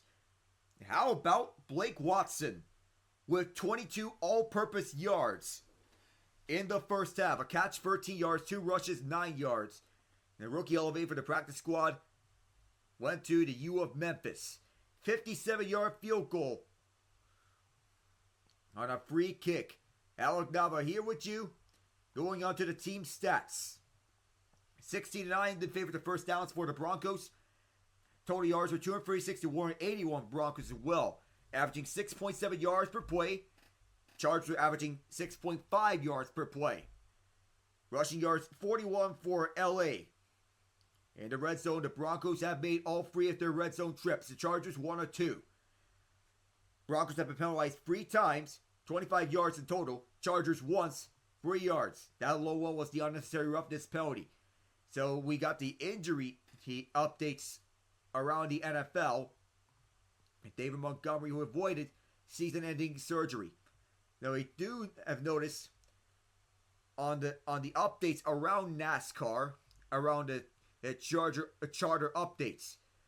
2311 Racing and Front Row Motorsports have obtained their preliminary injunction to race as charter teams, as well as approval of both the Stewart-Haas Racing charters that they have purchased. Now, Front Row Motorsports is looking for a 3rd driver on their ride, but they do have confirmed Todd Gilliland and Noah Gragson will be 2 of their 3 drivers. Both the crew chiefs being Chris Lawson for Gilliland, Drew Blickensturfer for Gragson. NASCAR is appealing the decision, however, about the injunction. But if this holds up, then this is a good news for the NASCAR. This is good news for the NASCAR community and their teams. Bad news for the France family. It seems that the pressure's on the France family because it seems that their grip on NASCAR is slipping. Because now, Denny Hamlin and Bob Jenkins have the upper hand. As we go on to what is around the NBA and the NHL in terms of headliners. So, Karl Anthony Towns does get a warm feeling in his return to the Target Center. Andrew gets a rebound he called home for 9 seasons now that he's a visiting player for the first time. He'll play his first game in Minnesota as a member of the Knicks. His first game against the Timberwolves as he was traded days before the start of training camp in September. Towns was selected top overall by the Wolves in 2015. He still feels a strong connection to Minnesota, including keeping tabs on his former teammates from afar. So, and the Wolves and Knicks pulled off that blockbuster, sending Towns to New York in exchange for Julius Randle and Dante DiVincenzo. That shocked the cat. He spent his entire career in Minnesota, especially with the Wolves, fresh off an appearance in the Western Conference Finals. He did end up spending the time in his home Minnesota before the game, and thought multiple times how strange it would be to come through the visiting tunnel before the game. He rattled out some of his most impactful memories in a Wolves jersey, getting to play with Kevin Garnett in his rookie season, watching Derrick Rose drop 50 in 2018, and Minnesota's victory over the Denver Nuggets in Game 7 of 2024 NBA playoffs in the Western Conference semifinal after they trailed by 20 points, the largest comeback victory in a Game 7 in NBA playoff history. When Towns was asked whether he missed Minnesota, he didn't skip a beat.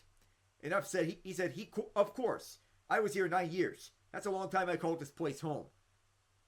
He did so to a groove with his squad, averaging 24.8 points and a league-leading 13.9 rebounds on 53% shooting, which matches a career high, while shooting 44% from free, which would set a new career high shooting from deep. So, we did get a trade here from the Rangers. Capo Caco has been traded to the Kraken in exchange for Will Borgen and a 2025 6th round pick, a 2025 3rd round pick. Shortly after the trade was announced, Kako's quote to reporters did not play a role in the trade. He had 4 goals and 14 points in 30 games, on pace for 11 goals and 37 points, entering the final season of his contract as a player who had yet to reach the heights of what was expected when he was the second overall pick. Now he's gone. He becomes the latest personnel move in the season that's led to questions about where the Rangers go. If it could still somehow result in the club reaching the Eastern Conference Finals for the third time in 4 years. The Rangers are on a downward spiral. To say that they're simply struggling is a devastating understatement. Chris Drury sent a memo to the rest of the league to inform the Rangers they were open for business. It led to them trading Jacob Trouba, a move that added salary cap space with Trouba still having another year left on his contract. That meant Braden Schneider and Victor Mancini will receive more opportunities. Those playing the same with Keandre Miller going on the IR, but a strange on a Rangers team that's 2-6 since Trouba was traded. So why Schneider was partnered with Zach Jones for the second pairing, with Uro Vakanainen, was acquired the Trouba trade on the third pairing with veteran and journeyman Chad Ruido. Then came the trade that saw them get Borgen, send Mancini to the AHL, or call Matt Rempe.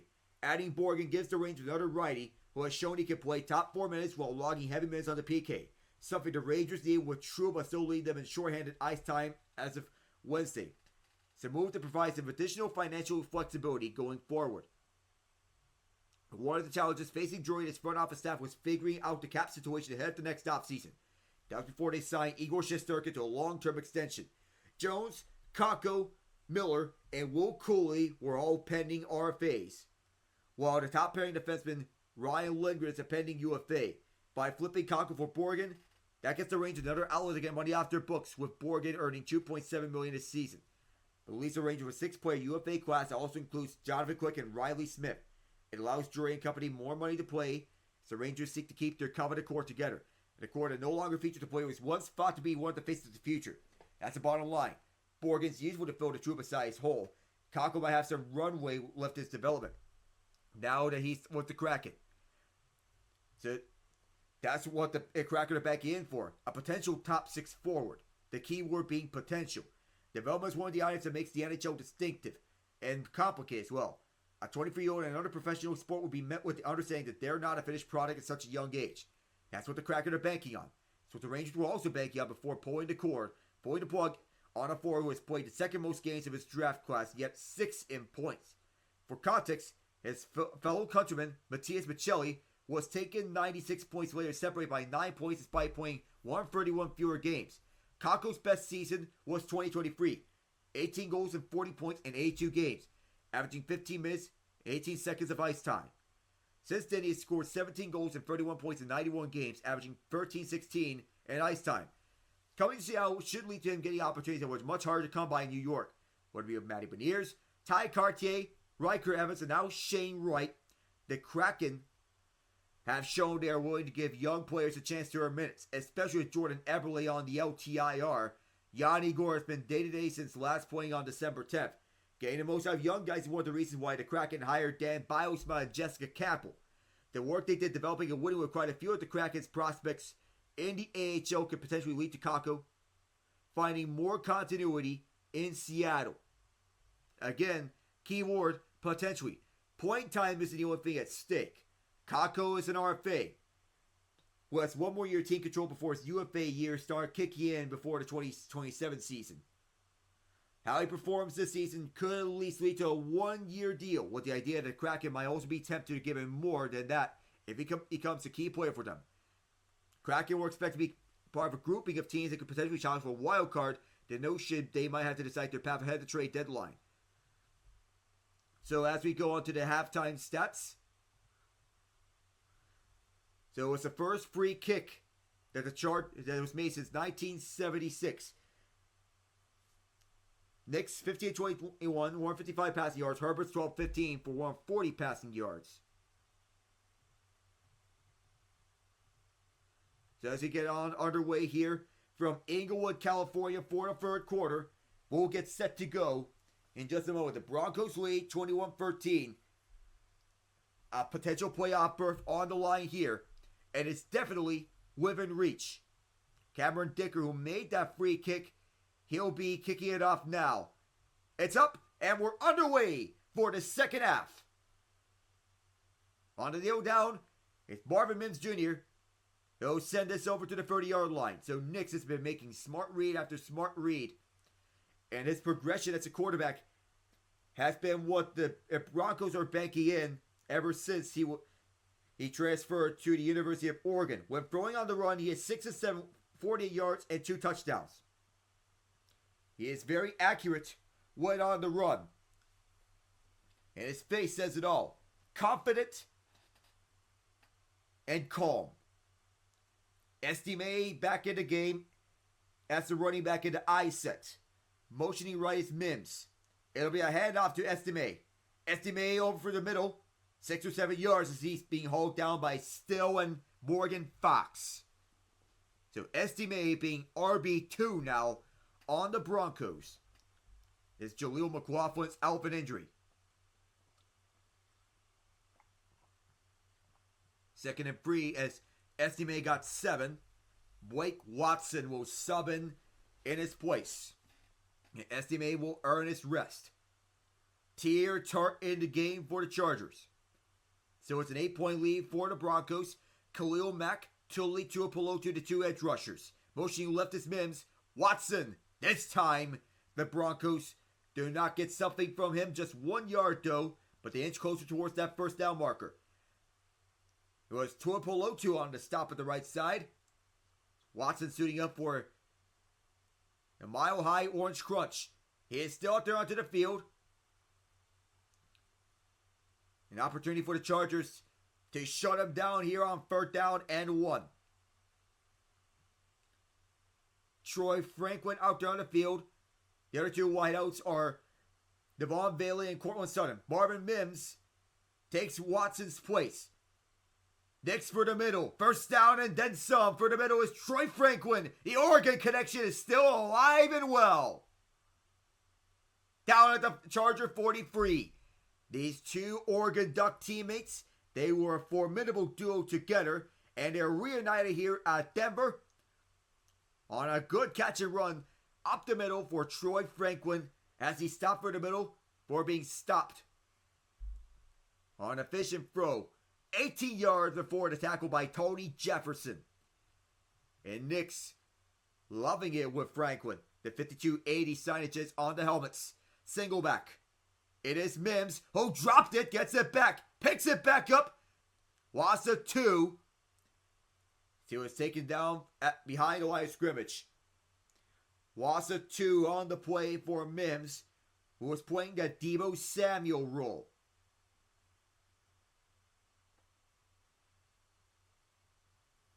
He's designated return man for the Broncos as he muffed the toss play as he could not field it properly. And as Joey Bosa saw that the ball was loose, chased after, but Mims picked it back up. 2nd and 12. Loss of 2 here. Inside toss, flea flicker back from Mims to Nix. Nix going towards his right side will dump off for Troutman. 4 yards, there will be 3rd and 8. So Troutman, part of both the Saints and the Broncos. Both times with Sean Payton's rosters. Tony Jefferson being the deep safety. Is tempting the discipline of the right side, finding the open man.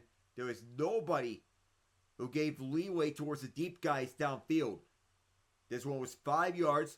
Derwin James with an excellent job in coverage. Nix calling an audible. Audric Estime out. Javonte Williams in. Chargers send the blitz after Nix. He'll dump it off. A little fake from the Adkins. He will not get to the 1st down. Good stop by the Charger defense. Now an interesting route from Sean Payton and Joe Lombardi to call. It's too long for a field goal, I would think. And too short for a punt. 4th and 2. Offense will remain out there on the field on 4th and 2. Will Watts remains on the sideline. 4 minutes deep into the 3rd quarter.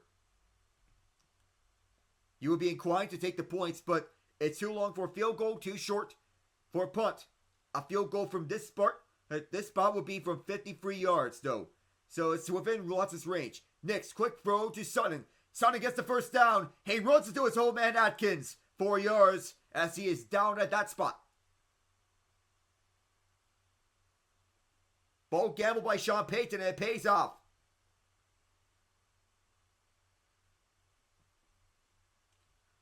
He is in position to receive the screen pass and the good blocks on the right side by Low Jordan Humphrey and Nate Adkins to pave the way on that right side. It's about the blocking schemes that can get you such an advantage, and that time it did. Joey Bosa throwing to himself. Strong side I formation. To the left is Estime on the counter. Nothing doing that time around as he gets swallowed up for a loss of 2. Tear Tart.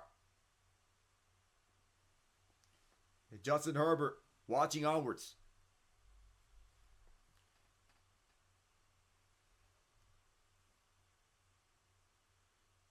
And on the outside, the play was recognized in an instant not only by Tart, but also by Derwin James as he was blitzing from his strong safety position. Tony Jefferson was acting as the free safety back, and James will return at the strong safety spot. He has played some snaps as the nickel corner. Moshe Rice Sutton, they just get the play off on time. Nix will step up, heavy one towards the end zone. One-on-one in coverage, it'll go towards the stands.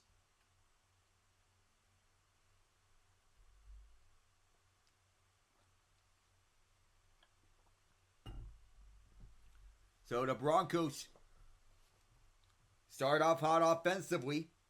So it's been the opposite of what's been the last time around. Can the Chargers pull off a comeback? Denver's 4-7 on 3rd down, averaging 7 yards to go. They'll need 11 this time to convert. Khalil Mack being one of 2 edge rushers out there onto the field. Chargers thinking about sending the blitz. They'll fake it. Screen pass to Mims. Mims has some blockers. And a good tackle by Joey Bosa. He did not get the first down. Stopped 3 yards shy of the marker.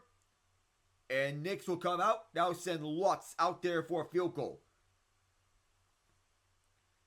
So Will Lutz, what's been such a key and who's been such an efficient kicker with the Saints here with Denver on the second season with them, he's made 90% of his field goals. His longest is 54. This one's from 41 from the right hash. Nobody's back deep. Snap, spot, and the kick is all perfect. Will Lutz gets the Broncos up 11. It's 24-13. And a big 3rd down stop by the Chargers to prevent the Broncos from getting onto the end zone. Justin Herbert and company will be back out on the field.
time Jim Harbaugh's been hired, he's righted a ship.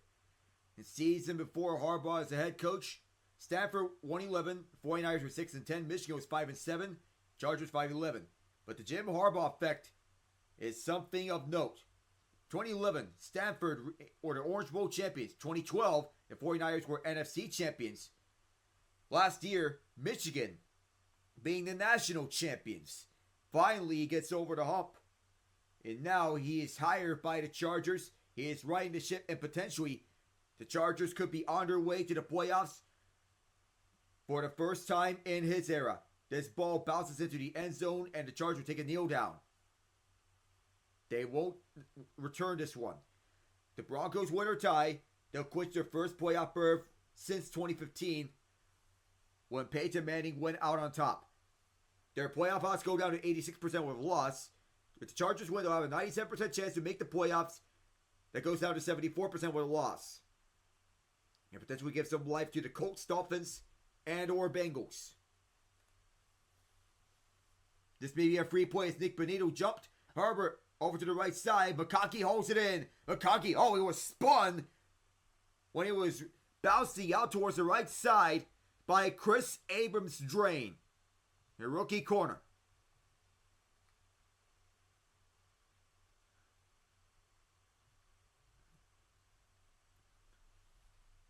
So that move on the free kick was legal. On the Chargers back then, that move was legal, and Jim Harbaugh exploited the loophole around it. And Dan Fouts, one of the Chargers Hall of Famers, has to be watching over. 2nd and 4 as McConkey got 6 on that. Motion man left is Darius Davis. Fake up for the middle. Herbert will get away from the pressure. Herbert stepping up. Shakes off 2 guys. Herbert across midfield. At the 44, he is taken down by Cody Barton as Herbert shaking off the ankle injury and going on a tear using his athleticism, doing that to his advantage. Excellent block off the outside left for Rashawn Slater. Then for the middle, he shakes off both Zach Allen and DJ Jones. And then a pickup from Kimani Vidal towards the left side. With Cody Barton trying to slice it up as Herbert was taking off, Barton prevented him from getting anywhere else. At the 46, for the middle is Vidal. Vidal gets 2 yards. Gus Edwards has not returned to this game at any point. I believe he is ruled out. Malcolm Roach is in there. 2nd and 8. It's Bo Nix wanting to review the film. And Herbert reading the plays. The clock is ticking down here with the Chargers every move. There is still a chance they can get this win. Down by 11. Not a large enough lead for it to be completely out of this. McConkey is motioning right towards the slot. On the play fake is Herbert, who keeps. Herbert steps up front and dumps off for Tucker Fisk, who goes across the first down marker and gets 10 yards out of it. Second tight end on his team as Hayden Hurst was activated off the IR, but he is playing limited time as Fisk shakes off the block and towards the right side. Fisk going up for the middle as he fights off Justin Starnad. That was before Herbert got hit by Zach Allen. At the 34-yard line, Fisk motions left and goes back right. Eye set. Hand off for the middle. And a wrap up at the line of scrimmage on Vidal. That time it was Jonah Ellis who's closing in on Vidal alongside Zach Allen. We'll talk about that much, but Allen and Ellis combined together to hold down Vidal at the line of scrimmage and to prevent any further damage. Total yards, 283 for the Broncos, 217 for the Chargers so far. Shotgun set, Haskins is in. 2nd and 10. Motioning in left is Davis. Fake the handoff to Haskins. Herbert rolls out towards his left side. Herbert airs this out. It's caught! Wide open as Stone Smart into the 15-yard line. Another first down. Stone Smart with less than 5 to go here in this quarter. And a great job by Herbert recognizing that there was pressure coming from the middle. Rashawn Slater may have gotten away with a hold. The McConkey takes away the attention from Stone Smart. And Smart saw that he is open. Herbert finds him. Of course, finding the open man is the right area. Herbert wrapped up. He did not have a shot at getting that one off. Dondre Tillman, first year man out of IUP. It's a 10-yard loss. As Tillman, he was closing in. A matter of revenge right after Rashawn Slater held one of the edge rushers on the Broncos. Nick Bonito and Jonathan Cooper were 2 regular edge rushers, but Tillman wants his fair share of it. A sack each for each team. 4-man rush this time. Herbert towards the right. McConkey reverses. Crowded at the 19-yard line. That's 6 yards on that gain as he was surrounded by Bronco defenders left and right. The last halfway before the Tillman sack. 19 yards for Smart. And Vince Joseph getting his defense to blitz more aggressively. 7-yard gain officially for McConkey. Broncos sent 4 on 3rd and 13. Herbert's going to take it with his legs. Herbert, he'll slide. And there was a hit at the end of it. A flag comes out. Justin Stern had tried to plead his case, but he knew what he did. That's going to get the Chargers another first down. A late hit just as Justin Herbert was sliding. You remember what happened between Trevor Lawrence and Azeez Al-Shire that got Al-Shire ejected and Lawrence concussed and out for the year. Herbert slid and Stern Ernad leaned with his shoulder right on Herbert and initiate contact right on his head. You can't do that. Every time that's going to be unnecessary roughness penalty, it'll be a free first down for the Chargers. And if I'm Sean Payton, I'm saying, what are we doing here? That is a stupid penalty to take. First and goal here, as Sterna is taken out for the sequence. 5 yards for Paydirt. The Chargers defense further thanks to the Sterna penalty. I set. Going towards the left side. Touchdown! He's back!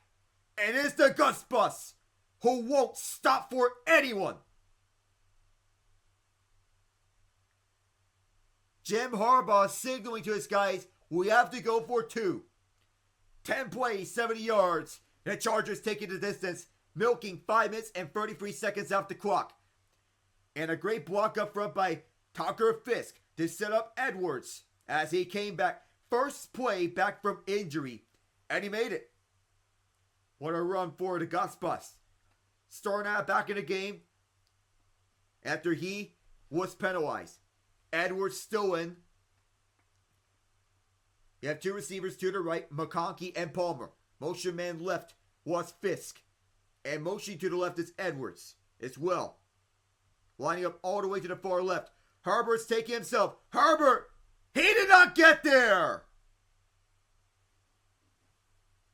Stopped short of the goal line on an excellent tackle. Great awareness from this Broncos defense to make sure that Herbert did not have the leverage. It was Nick Bonito. Bonito. If you're a hockey fan, you may already know that. As Herbert was short, knee was down at the 1 yard line.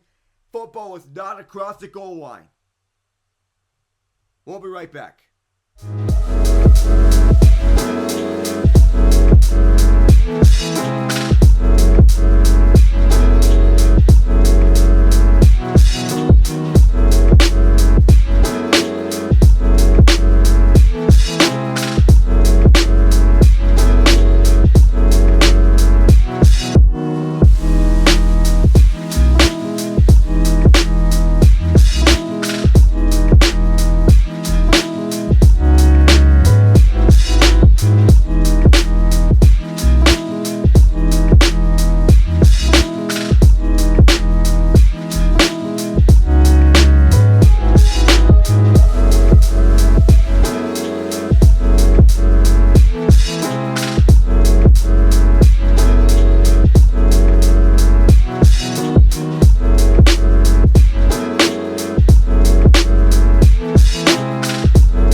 a 10th team is something the CFL wanted for a long time.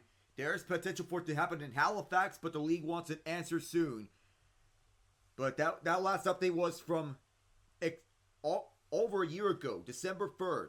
CFL Commissioner Randy Ambrosie spoke to the media at that time. A touchdown series will be headed to Victoria, as this will be going towards the end zone, not returnable for the Broncos. It's been a topic of discussion since 2018, when Schooner Sports Entertainment were originally awarded the team, but the impact of COVID-19 changed those plans and it resulted in the group pulling out. The conversation opened and back up during last year's Grey Cup week. We're highly engaged with talks with a potential owner. Quebec City is also being considered as a potential expansion location. A resolution needed by the CFL. The timeline seems to be reaching its end with Halifax if an agreement cannot be landed. But that was back a year ago. Now back to a one-score game, 24-19, Broncos still leading. Shotgun set for Denver. Nix hands up for the middle. Nothing there for the Broncos. And forward progress apparently stopped. It looked like Blake Watson got back onto the line of scrimmage. Well, it seems that Justin Herbert's elbow is being tended to over the sideline. I think he has more than just a paper cut at that right elbow.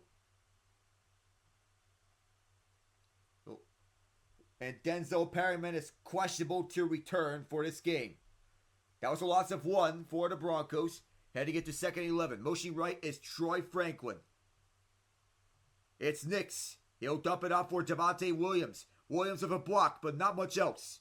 He fights for more positioning and yardage. Gets 3 yards out of it. A good stop by Christian Fulton and Derwin James that time around. Deion Henley as well. Injuries have been a very disappointing aspect of Perryman's career. You see, he's been plagued by injuries throughout. Marred by it nonetheless. 3rd and 8. Henley is still out there. Mac 2. Chargers team with solid depth this time around. Chargers defense with some audibles as Henley is calling for it. He is on the outside right opposite McGlinchey. He is faking the blitz, hurrying Nix up. Towards the right side. Fight for the ball. Who has it? It's between Williams and James. The Chargers think they have it. They both simultaneously catch it. The Chargers believe they have it. They will have to take a further review of this.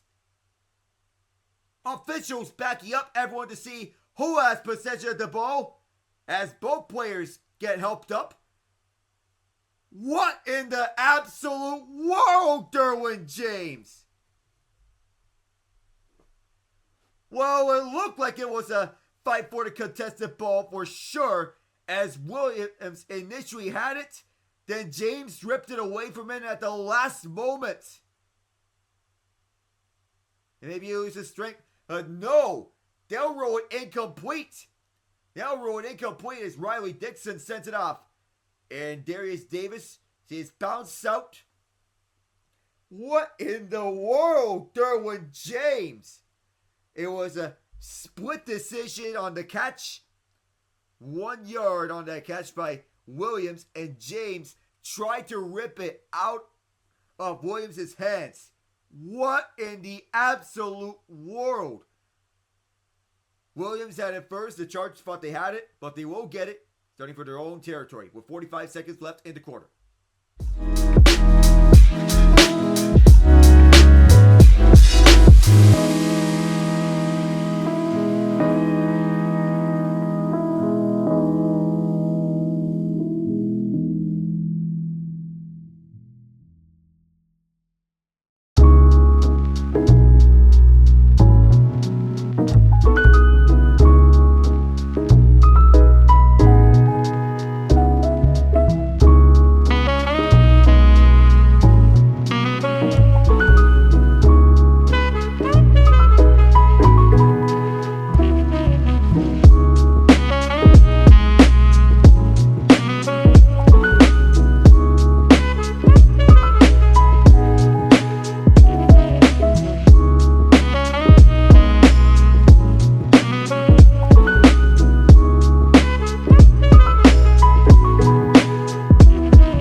Ray Wershing made the last successful free kick attempt.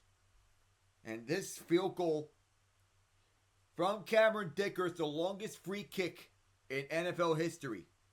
Ironically, it was last done by the Chargers. So it is a Chargers thing to make a long free kick. It's in their DNA, and apparently that has shifted the momentum. Harbaugh, 10 of 10, 126 yards entering this drive on play action passing. 54.5% of his dropbacks. That's a career high. McConkey motions towards his right side. And motioning left, it's got Matlock. Harbaugh on another play fake. Arians towards the left side. Another completion on play fake. Josh Palmer towards the left side. Play fakes have been a staple of this Chargers game. And the ankle has been fine. Throwing elbow is fine. It's a little paper cut that time around, and Palmer able to get open. Has the one-on-one advantage on the outside left against Pat Surtain. Edwards in the game once again. Having recovered from that injury. 17-20. So far on this game for Harbaugh. Very accurate. What's he do here? Hand off for Edwards for the middle. Does he get some more power? Just gets 4 out of this one. Idiomo Wazarike. And that will end the third quarter, with the Broncos leading 24-19 after 45 minutes. I'll get back to you. AFC playoffs are on the line.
Depending on the outcome of this one, 3 wildcard spots are available. The chances of getting into the playoffs for the Ravens, Broncos, and Chargers currently as they stand, 99%, 92%, and 86%. And the Hunter, the Colts, Dolphins, and Bengals, 11%, 7%, and 5%.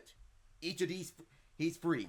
Those that are in the hunt, season's basically on life support for them. Back here, Chargers down by 5. Broncos led by as much. They led by as much as 11 points on the night. That was their largest lead. 24-19 currently is the lead for Denver. Motion right, Scott Matlock, the fullback. Play fake for Edwards with the Broncos blitzing. Herbert gets it up on time. There is a flag down. We'll have to wonder who it is on. Jonathan Cooper was in there. As the Broncos, they were blitzing Herbert, forcing him to throw. And Cooper trying to plead his case. 5 seconds erased from the fourth quarter. And Cooper wondering, what in the world was that? I'm sorry. That's not roughing the passer.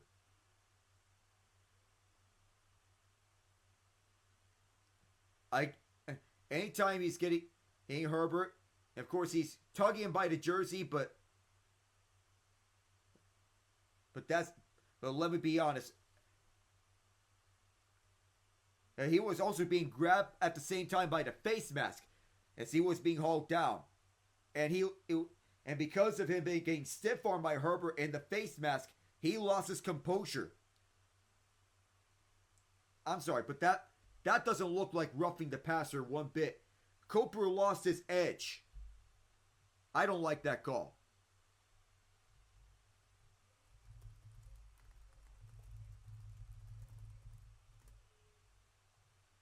So it gives the Chargers a first down because of that roughing the passer penalty, which I honestly think it should not be called. Another play fake by Herbert, who steps up, passes batted down at the line by DJ Jones, and the pass defense route, formerly with the San Francisco 49ers. But good defense there by Jones. Herbert, 17-21 for 194 yards and a pick. Edwards, 10 carries, 27 yards. He's got 2 touchdowns. 2nd and 10 here upcoming. And it will be a single back set. Kimani Vidal checks in. 3 receivers to the right. Palmer will motion left. Early jump from the Broncos as they hurry up Herbert, who gets it off to Vidal. Flag is down. Vidal lunges ahead. Might get 5 pending the penalty. It might have been an early jump. Was it an offside or what was it?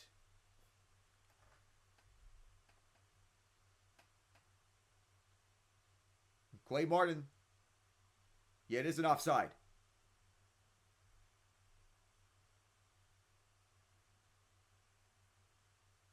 And Zach Allen was close. But sometimes you get away with it, sometimes you don't on an early move. He was very close towards that line of scrimmage. It was a little premature on that handle. And Allen, he was very close to it. It's a 5-yard penalty. The Chargers will play 2nd down. Clock will run. 2nd and 5. Chargers down just 5. 5s are crazy. In both these teams named after horses. Motion right is Lab McConkey. Pat Surtain's on him. For the middle it is Vidal, who was stuffed at the line of scrimmage. Literally no room for him to run through, as the Andrea Tillman was one of those guys in there.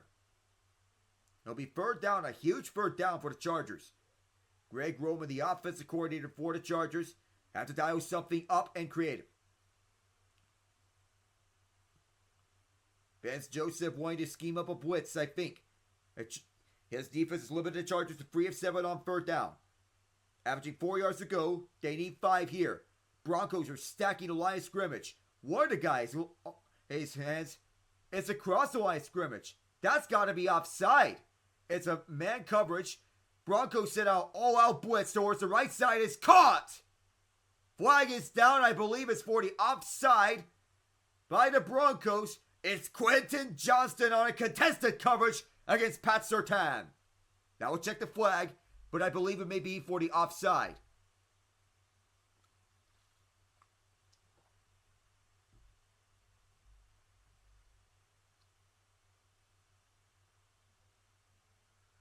That time it was Tillman who had his hand across the line of scrimmage. Just barely.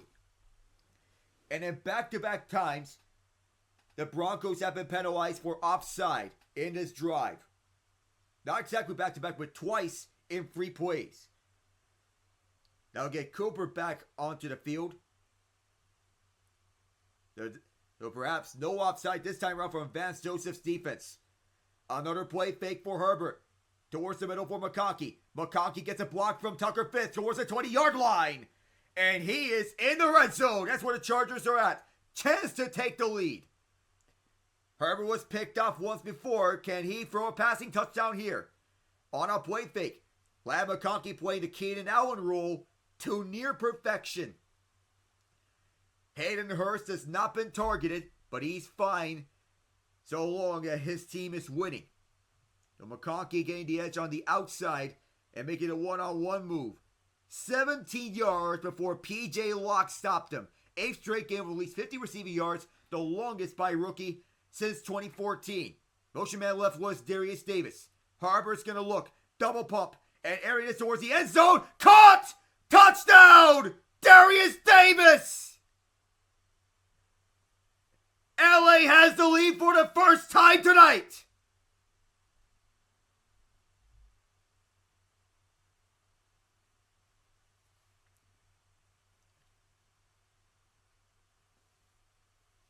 Greg Roman has delivered with ways on creating very innovative passing and rushing schemes on play fix. This one was a play fake. Harbor was on the run towards the left side, chased by Zach Allen. As he got this one up, aired this one out over to the end zone, side-arming it to an open Davis, who was at the end zone, right by P.J. Locke. Remarkable. And now they must go for two, given that they failed on their earlier two-point conversion. If they make this, they'll be up by 3. If they don't, they'll be up by just 1. Tucker Fitz motions towards the right side. Herbert will step up towards the back of the end zone, double deflection, and it's caught! Oh my goodness! Josh Palmer, are you amazing? Oh my word! How he was able to make that concentration on the double deflection, insane! Palmer! Are you kidding me? And Jim Harbaugh giving him a hubbussy, tipped it to himself, kept his feet in bounds. Wow! Excellent concentration by Palmer, tiptoeing down as he deflected to himself. Chargers take the lead, 27-24.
Gets a tip of the line of scrimmage and finds an open Darius Davis.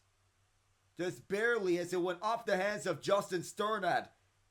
As Palmer saw the ball, he deflected to himself and makes an unbelievable catch. That right there is the catch of the night.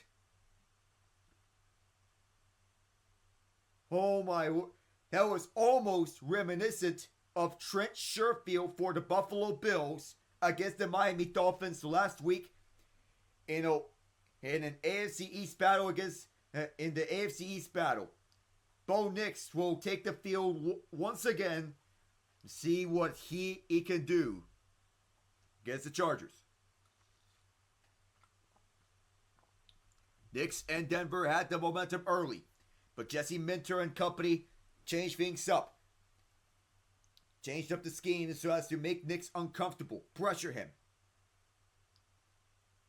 Chargers currently have the lead 27-24. 12 minutes, 23 seconds remain here, fourth quarter. Chargers fans trying to hype up their defense. Broncos fans want to root behind their QB. Harbaugh studying the film over the sideline. In this meantime, extra lineman here is Matt Pert, our sixth lineman, two receivers, a tight end, and a running back. Low Jordan Humphrey motions left. I believe this could be a run to the left. And it'll be a run to the middle. So I got the play right, but just the direction wrong. Estimate, though, he gets 5 on the carry. Get the first touchdown of this game for the Broncos. They're not slowing off the gas pedal. In the first half, against the run, the Chargers allowed 89 yards. In the second half, they allowed just 10 yards. 45 passing yards they've allowed in that second half. 47 passing yards allowed in that first half. So a lot has changed with Jesse Minter's unit between halves. 2nd and 5 with Javonte Williams swatting in and Michael Burton as the fullback. Weak side I formation with Sutton motioning left. Play fake, it's Nix. Pressured, he'll spike it to the dirt. Nobody would. The pressure was put on to the outside right by Khalil Mack. There was a receiver in the area. Nix play in this case. That'll be 3rd and 5. Totally to a Pelotu. And Jim Harbaugh arguing intentional grounding.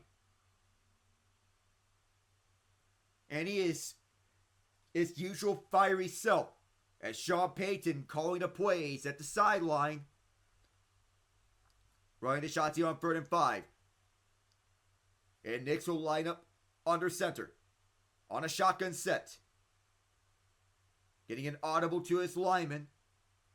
Including his center, Luke Wattenberg. Motioning left. And then right is Devon Bailey. We had a touchdown reception from Nix. Chargers rush free. Nix gets it up on a dump off. And a first down. At most 10 yards on a takedown from behind by Kendall Williamson. Was Michael Burton, the fullback. Man to man. Sometimes you want to go to your safe areas. That time, Burton delays and then gets it up on time as Deion Henley was busy spying on Nix. It finds the check down route towards the left side. Burton able to break free and get 9 yards on the catch and run towards that left side. 19 first downs by each team on the game. Another play fake. Nix keeping a hold of it. Launching one towards the far side of the field. Jump ball. Broken up.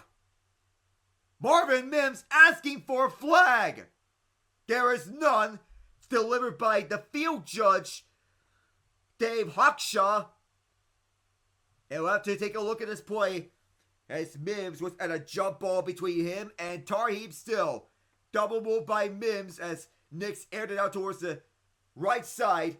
Still may have gotten a hand on it. And it seems that Still may have gotten away with pass interference. And Nix said, that was on me. Troy Franklin in the game.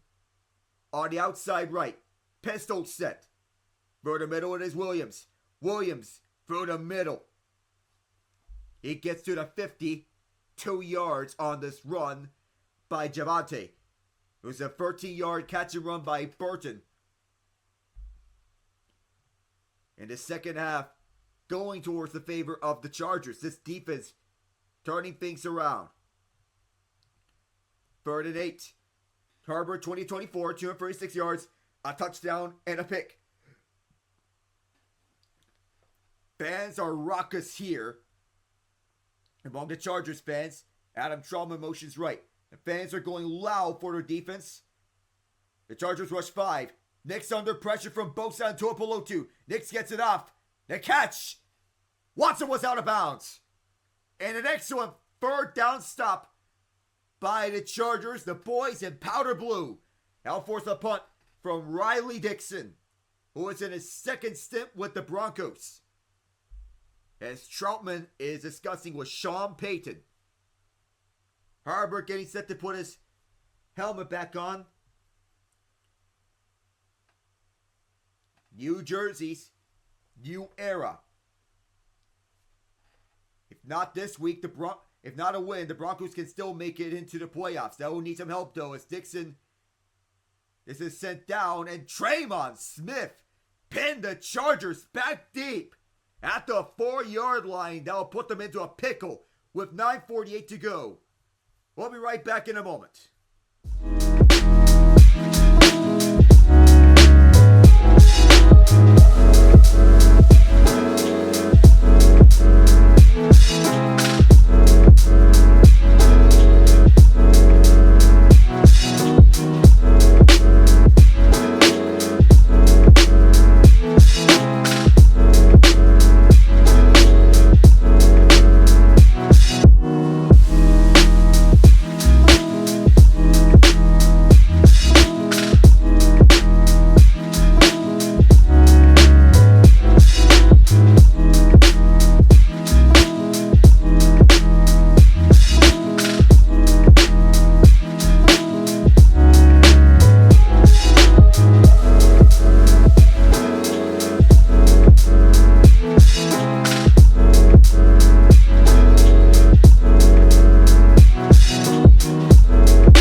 Chargers a free kick field goal. The fair catch free kick field goal of a kick catch interference penalty. The penalties have been the storyline for the Broncos. Time and time again, they've been undisciplined. But Jonathan Cooper was bringing down Herbert on the horse collar, now that I believe it, about roughing the passer. So the horse collar may be the basis. The last win was trained by at least 11 was 2020 with Michigan against Rutgers. They trailed by 11 tonight. Jim Harbaugh's teams know how to play from in front. They're playing from behind against the Broncos. Fog is starting to settle in here at SoFi Stadium. Tremon Smith down the Chargers at the 5. Scott Matlock motions towards the right side. Audible is being signaled to the rest of the team with 9:48 to go. On a play fake, Herbert backed up to his end zone. Herbert having to deliver it off towards the left side. Closest man was Quentin Johnson, incomplete. It falls towards the dirt. 2nd and 10. I'm going to be seeing everything here for the Chargers. A free kick field goal. And a double deflection 2-point conversion. The ball, and it's going all sorts of haywire here at Inglewood. Shotgun set. 2nd and 10. Harper's going to throw again towards the left side this time. Johnston trying to break free. Hauled down at the 10-yard line. cannot break himself free. That was Abrams Drain who made the stop. He had the only takeaway of this game. 3rd and 4, 6 yards officially from Johnston, team leader in touchdown receptions. 3rd and 4 here is Vince Joseph wanting to cook up something. Josh Palmer's lined up all the way to the left. McConkey and Johnston to the right. McConkey motions left. To the right of Johnston. Herbert on 3rd and 4. Towards the left side. A first down on the first catch of the night. Welcome back, Hayden Hurst. He was hurt since week 10. But he is back. Activated from injury reserve just before this game. Gets himself free on a deep check down route. And pinpoint accuracy towards the left side, splitting the gap between Sternad and Locke. Excellent timing there by Hurst as he substitutes himself out onto the Chargers sideline. Chargers trail by 11 tonight. Pistol set for LA. They just get the play off. Edwards runs into his own guys and is able to get 1 yard out of this play. Right in front of him was Joe Alt. 8 minutes to go here in regulation. Completions to a combined 19 different players tonight, which is tied for the most in a game this season. And there was a noticeable gap between weeks 4 and 11, which I have not covered the NFL. That was because John and I were covering the MLB postseason. Harbor on 2nd and 9 will line up at an I formation. That was a single back set with Tucker Fisk motioning to the right. Play fake for Edwards, Jonathan Cooper, and Herbert smartly deflects that off of Cooper to avoid anything being disastrous as nobody appeared to be open. 3rd and 9. So how it would be a problem is Herbert I believe that he intentionally deflects his. Not intentional, I thought, but as Herbert goes towards the right side, but that was a smart deflection by Cooper. There was a receiver, and Cooper with eyes towards the ball. 3rd and 9 here for the Chargers. At their 20, shotgun set left. Motion man left is stone smart. Trips formation right. Broncos send 5. Herbert has to hurry up. They get to him. Zach Allen.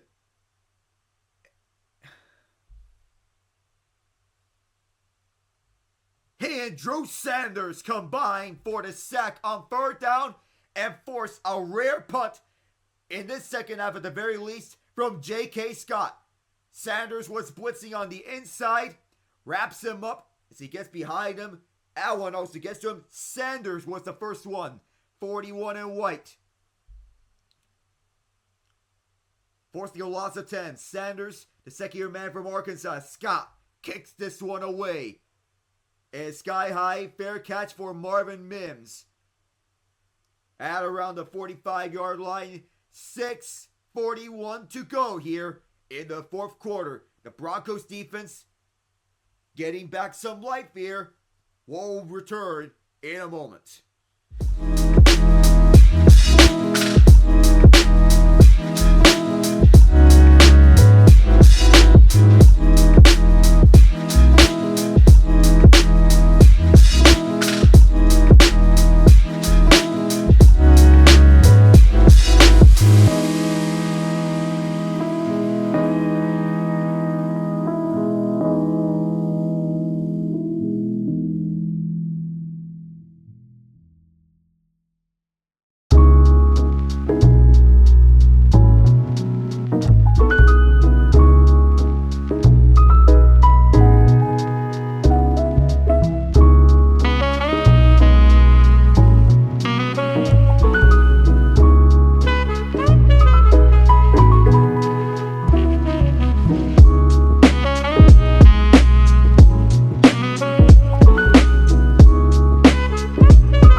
baseball front, 2 news. A new stadium for the Rays looked like a done deal. Now it's in question. And politicians who pledged money to get it built are sniping at the team. Where things stand, where the Rays will relocate and much more. Reported by Jeff Passan. Jesse Rogers reported that Michael Soroka is in agreement with the Washington Nationals on a 1-year, $9 million deal. Reported by Ken Rosenthal. And Jeff Passan reports that Max Kepler and the Philadelphia Phillies are in agreement on a 1-year, $10 million contract for ESPN. They'll get the new corner outfielder and the 31-year-old Kepler. Broncos at their own 45-yard line. Either tie it or take the lead. Nix will keep munched up. Loss of 10. Bud Dupree.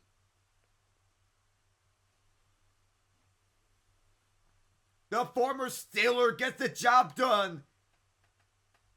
And a miscommunication by the tight end Adam Troutman. As he pulls through his Nix pump fakes, he goes down so as to avoid contact from Dupree.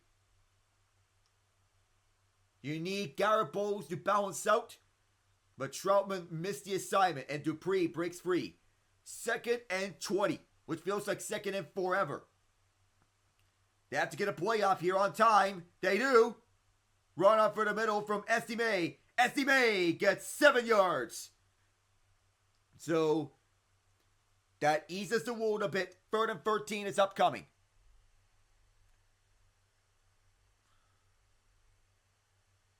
And credit to special teams coordinator Ryan Fitkin for immediately recognizing the situation and talking through it with Jim Harbaugh and the officials about the free kick play. Broncos facing 3rd and 13, in part because of the Bud Dupree sack. The miscommunication between Nix and Adam Troutman. 5 Chargers at the line of scrimmage. Chargers send the blitz after Nix. Nix dumps out for the middle for Troutman. Troutman, oh, he stiff arms James, but James hangs on to him at midfield and does not get Troutman onto 1st down. But Darwin James has been a beast in this game. He is in a league of his own among the safety side. Or it's the nickel side. Deep safety, strong safety, even linebacker where he had some reps. That was Locust Crow, actually. As Crow stiff arms James, but James was hanging on to him all the way. 4th and 6. As Riley Dixon will punt. This is deep. And it'll be Davis calling for a fair catch at either the 9 or the 10. It depends on where the spot is. 4th and 28. We'll be right back in a moment. Chargers lead 27-24 when we come back.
Adam Driver is serious about acting.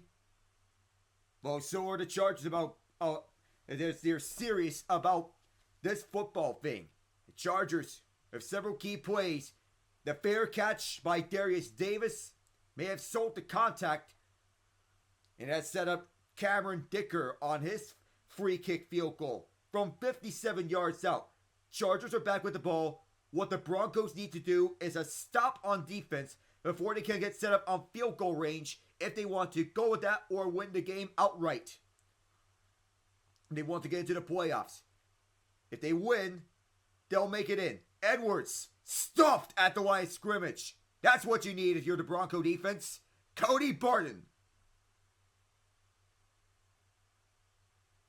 And the Chargers, they have lost 11 straight games decided by 3 or fewer points, tied for the third longest streak in NFL history with the 2001 to 2006 Buffalo Bills.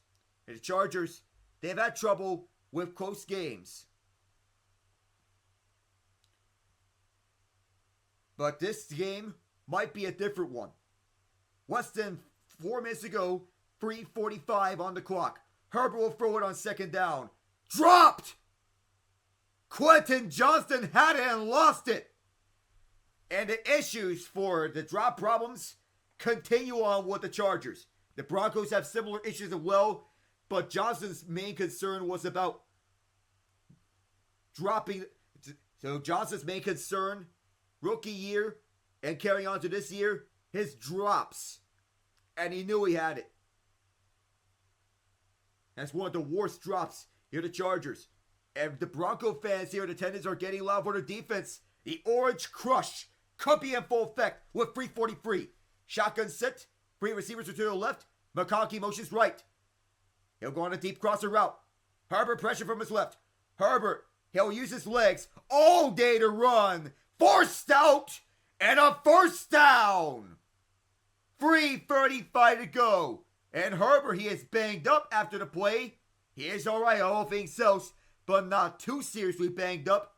He is feeling his back after a big shove as Stone Smart set up the block. Then the check and release as Herbert rolled out right. 2 Broncos fell down. And he shows his toughness towards the outside right. Jaquan McMillan with the shove out of bounds. Clock stops with 3:35. It is an eye set for the Chargers. Edwards for a seam and first down. He breaks free. Stays on his feet. Still going. Down in the Bronco 30. He loses the ball. The Broncos recover it. Oh my goodness, what a recovery. Just when it looked like Edwards had it, he lost it at the last moment. Out of nowhere. His longest run in 5 years. The knee was down by contact though.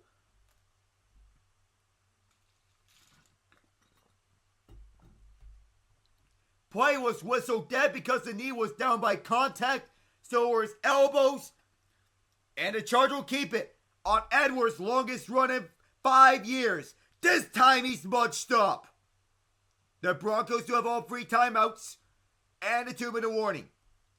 Sean Payton will use his first timeout. 43 yards for the Gus Bus. Incredible. What a run, what a rumble.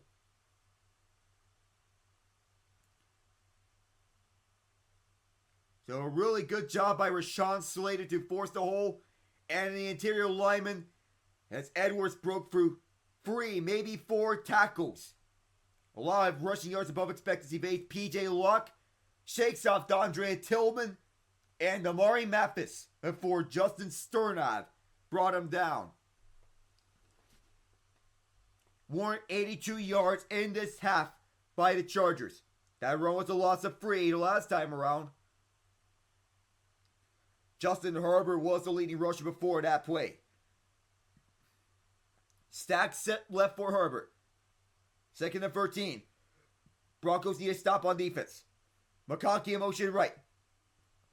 Herbert shovels it out. This could be a first down for Hayden Hurst. This could be a touchdown for Hayden Hurst. And it is! It's actually Hassan Haskins. The Chargers could put this one away. And they're one step closer towards it.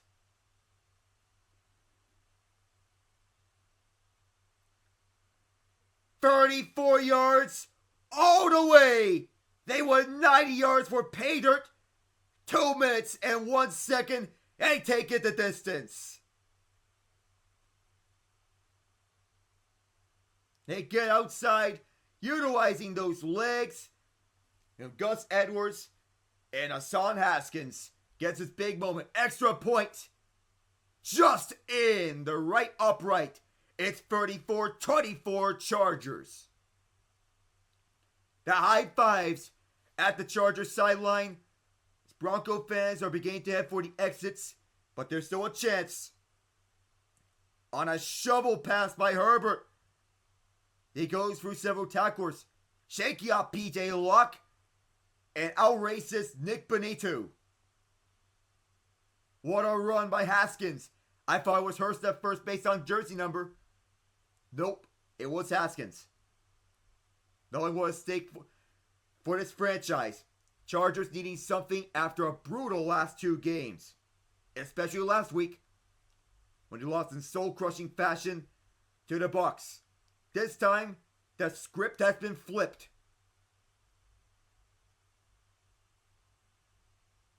21 unanswered points by the Chargers. And the lead is now 10. How they respond to such a short week is outstanding. The Broncos will now return this. They'll start for their own 30. Now the adversity part. Bo Nix and company, they have 2 timeouts and a 2-minute warning. To the resiliency, Nix has showcased himself. He is a potential starter in the future. But in the second half, he has cooled down a lot. 9-13, 65 yards, no touchdowns. After starting 15-21 for 155 yards and 2 touchdowns. How will the Broncos operate in the final 2:27? Nix towards the right side, trying to go towards the sideline. There it is. Cortland Sutton gets 12. And stop the clock at 2:23. So the Broncos will not use the timeout.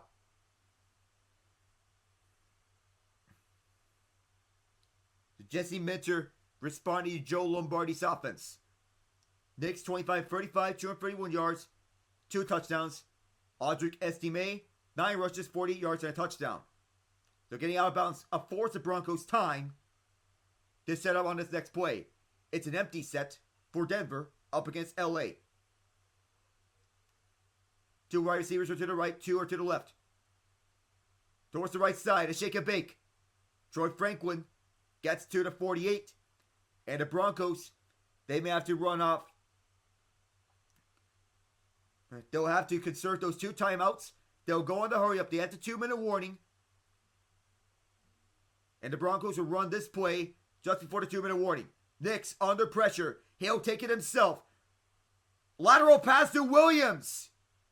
There is a flag out. The Chargers believe it's a forward pass. But they believe it's a hold. It may be a holding call. 1:54 remains in this 4th quarter. Quay Martin sorting things out. It may be a hold, not illegal for a pass.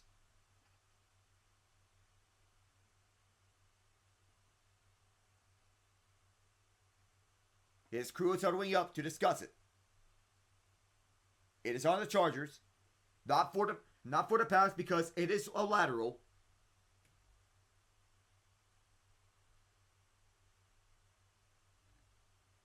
There are 2 penalties on the play.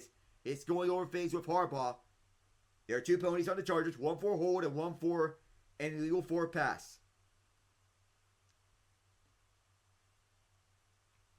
He wants to talk with which penalty will be accepted. Garrett Bowles held Khalil Mack on the inside, clearly tugged him and prevented him from getting it, and he looks cleanly.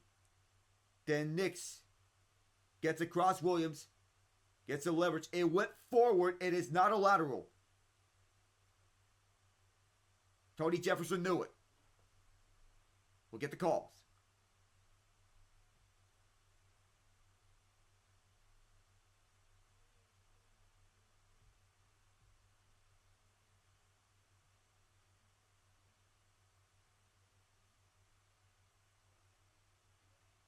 So the penalty on Bowlesby accepted.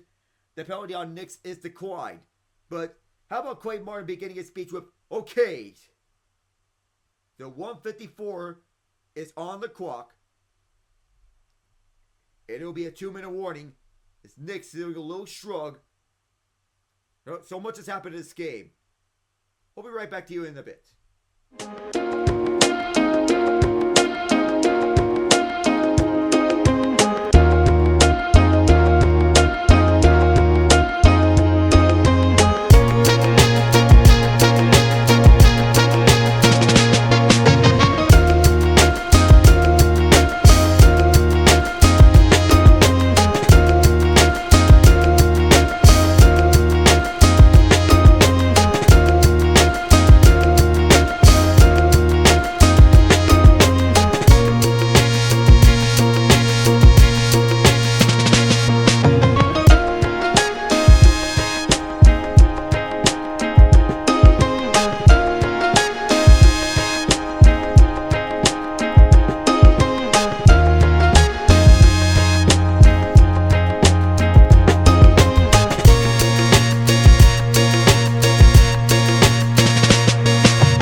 The Chargers with a second half surge. They used that free kick field goal as momentum here. They have scored 21 unanswered points on the Broncos. No coach's challenge is allowed in the last 2 minutes. 2nd and 13 on this play. It'll be an empty set. Broncos have to operate in a hurry up from the 38. Nix, he's taking a lot of time with this. And that pass was well low and incomplete. Just could not be picked up by Javonte Williams. So the Broncos do lose. In this game, there is still a shot they make it into the playoffs. All that is for them to do, all that is for them to hope for that to happen, for all three of the Bengals, Colts, and Dolphins losing. For the Chargers, they'll have to win and have both of the Colts and Dolphins lose. 3rd and 13. Broncos with their backs against the wall. Here's Nix. A deep drop back towards the right side. And it's Troutman tackled in bounds. That was Crow, actually. They have to hurry up to the line. 1:37 on the clock. Nix trying to get his guys back in a hurry. 4th and 3. Lucas Crow towards the left side. Javonte Williams in the game. Timeout is called. That's going to be on Jim Harbaugh's Chargers. 1:26 to go. There's a lot at stake. But the Broncos do pull off this comeback, they'll clinch their first playoff berth since 2015. They still have a good chance of making the playoffs, though, even if they lose. If the Chargers win, they have a 97% chance to make the playoffs. What is needed for them is for both the Colts and Dolphins to lose.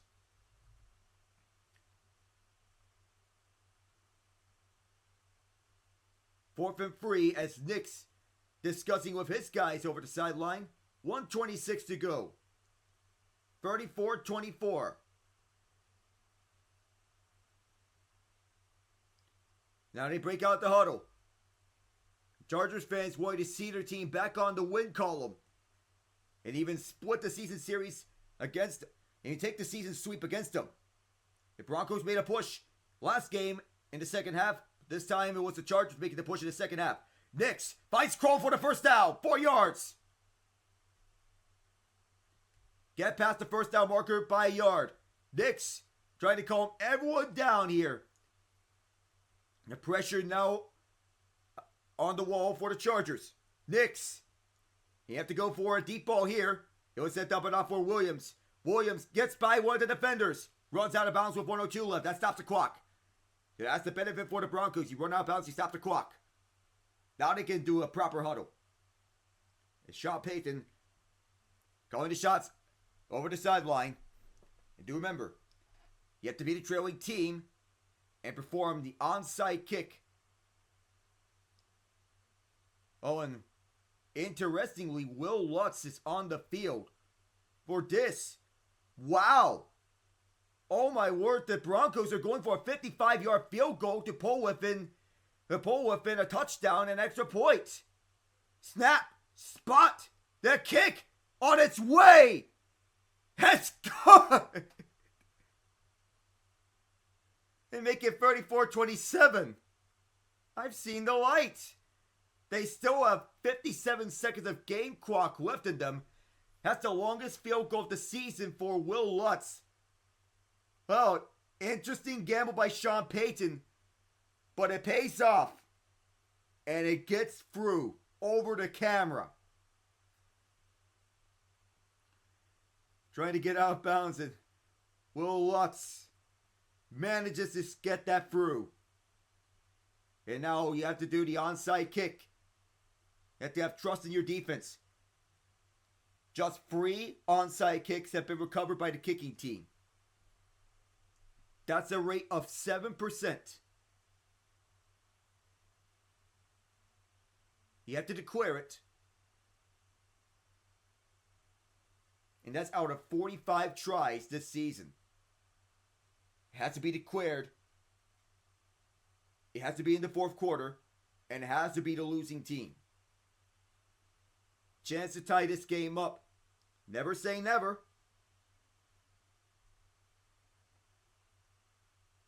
Chargers trying to play the opposing way on preventing this onside kick from becoming through. Watts through the middle. I think about 10 yards before the spot in which the Broncos can touch it. See what Lutz can do. What gap is he going to aim for?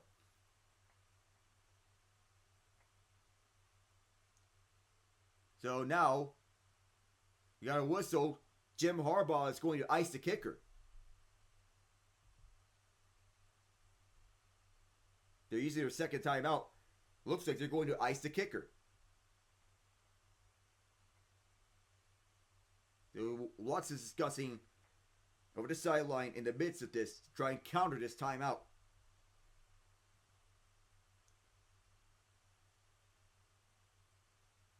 The last time they played in a game of actual significance, that was the last game of Peyton Manning's career. Super Bowl 50, in which they defeated Cam Newton's Carolina Panthers 24-10. The Chargers, the last time they played the playoffs, they want to forget that one. Because they blew a 27-point lead to the Jacksonville Jaguars. Right? Now the play clock is on. Will Lutz is going to kick it off. Shallow kick, it bounced up and it's recovered by the Chargers. Nick Neiman on the recovery. They got the hop that they wanted. And a quick reaction by Neiman to get to that ball. He got the hop he wanted. But the Broncos got the hop they wanted. There was a roller. Then it goes up. It's a great job holding on to the ball off of that. And Neiman may have sealed the deal for LA. Probably any hopes of a miracle. Done. The Chargers one step closer towards their first playoff appearance under Jim Harbaugh. It is a shotgun set for the Chargers. And he will... Whoa! That was a shove from Nick Benito as Harbaugh was intending to run out the more clock on the subsequent kneel down. I think the intention was to run out as much clock as possible, roll out, and then make a kneel down. Take 3 seconds off the clock, and then kneel. It's a loss of 5, but really isn't. The Chargers don't really care that much. It's clock management. Feel they would want to just do some clock management here. Is it going to be Herbert or is this going to be Edwards? And Herbert using as much clock as possible. 48 seconds, that's where the clock is going to be stopped. And I think they have to do one more such play. But the Chargers path to the playoffs. They'll quit the playoff spot by winning 2 of their last 3 games against the Broncos, Patriots, and Raiders. How they miss the playoffs is they lose out and all of the Bengals, Colts, or Dolphins win all 3 of their remaining games. And the Chargers, one step closer towards playoffs. I think they'll do a similar situation with clock management. They'll go around before Herbert kneels down. So Herbert, taking his time, now he'll kneel. And now the Chargers will not run a play intentionally. I believe they're going to do is roll out and then launch out of bounds for the final play of this game. It's about 3 seconds before using the last timeout. Offense remains on the field. It may not bode well for their 4th down conversion numbers, but they don't really care. It should be the last play of this game. What he's intending to do is roll out, launch out of bounds. And a timeout taken by Jim Harbaugh.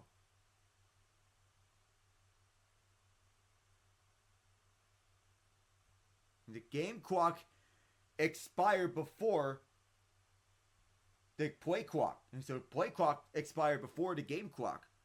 It will be a delay of game penalty. So the Broncos' path to the playoffs is that they either win or tie one of their 3 remaining games. Either their next 2 against the Bengals or the Chiefs. How they miss the playoffs is that they lose all 3 remaining games. So it'll be a rollout. So Herbert's going to roll out, launch it up into the air, and it will fall harmlessly onto the ground. That's it. The Los Angeles Chargers, one step closer towards the playoffs. They scored 21 unanswered points. It's not the final 21 points of the game. But how they clinch is if both the Dolphins and Colts lose or tie. Sean Payton and Jim Harbaugh embrace to get our final stat lines in this game. With Justin Herbert leading the way. 23 of 30, 284 yards, 2 touchdowns and a pick. Gus Edwards, 14 carries, 68 yards, 2 touchdowns. One of those was on a 43-yard run. And thank you for joining me tonight, wherever you are. Lab McConkey, 6 catches, 87 yards. The touchdown grabs from Hassan Haskins and Darius Davis. We mistook Haskins for Hayden Hurst. Bo Nix, 29-40, 2 touchdowns. Audric Estime with 9 carries for 48 yards and a touchdown. Touchdown receptions from Devon Bailey and Michael Burton. Marvin Mims Jr. for 3 catches, 62 yards. Among the leaders for the Broncos. That's all from SoFi Stadium. I'm Alec Nava saying so long from Los Angeles. Good night, everyone.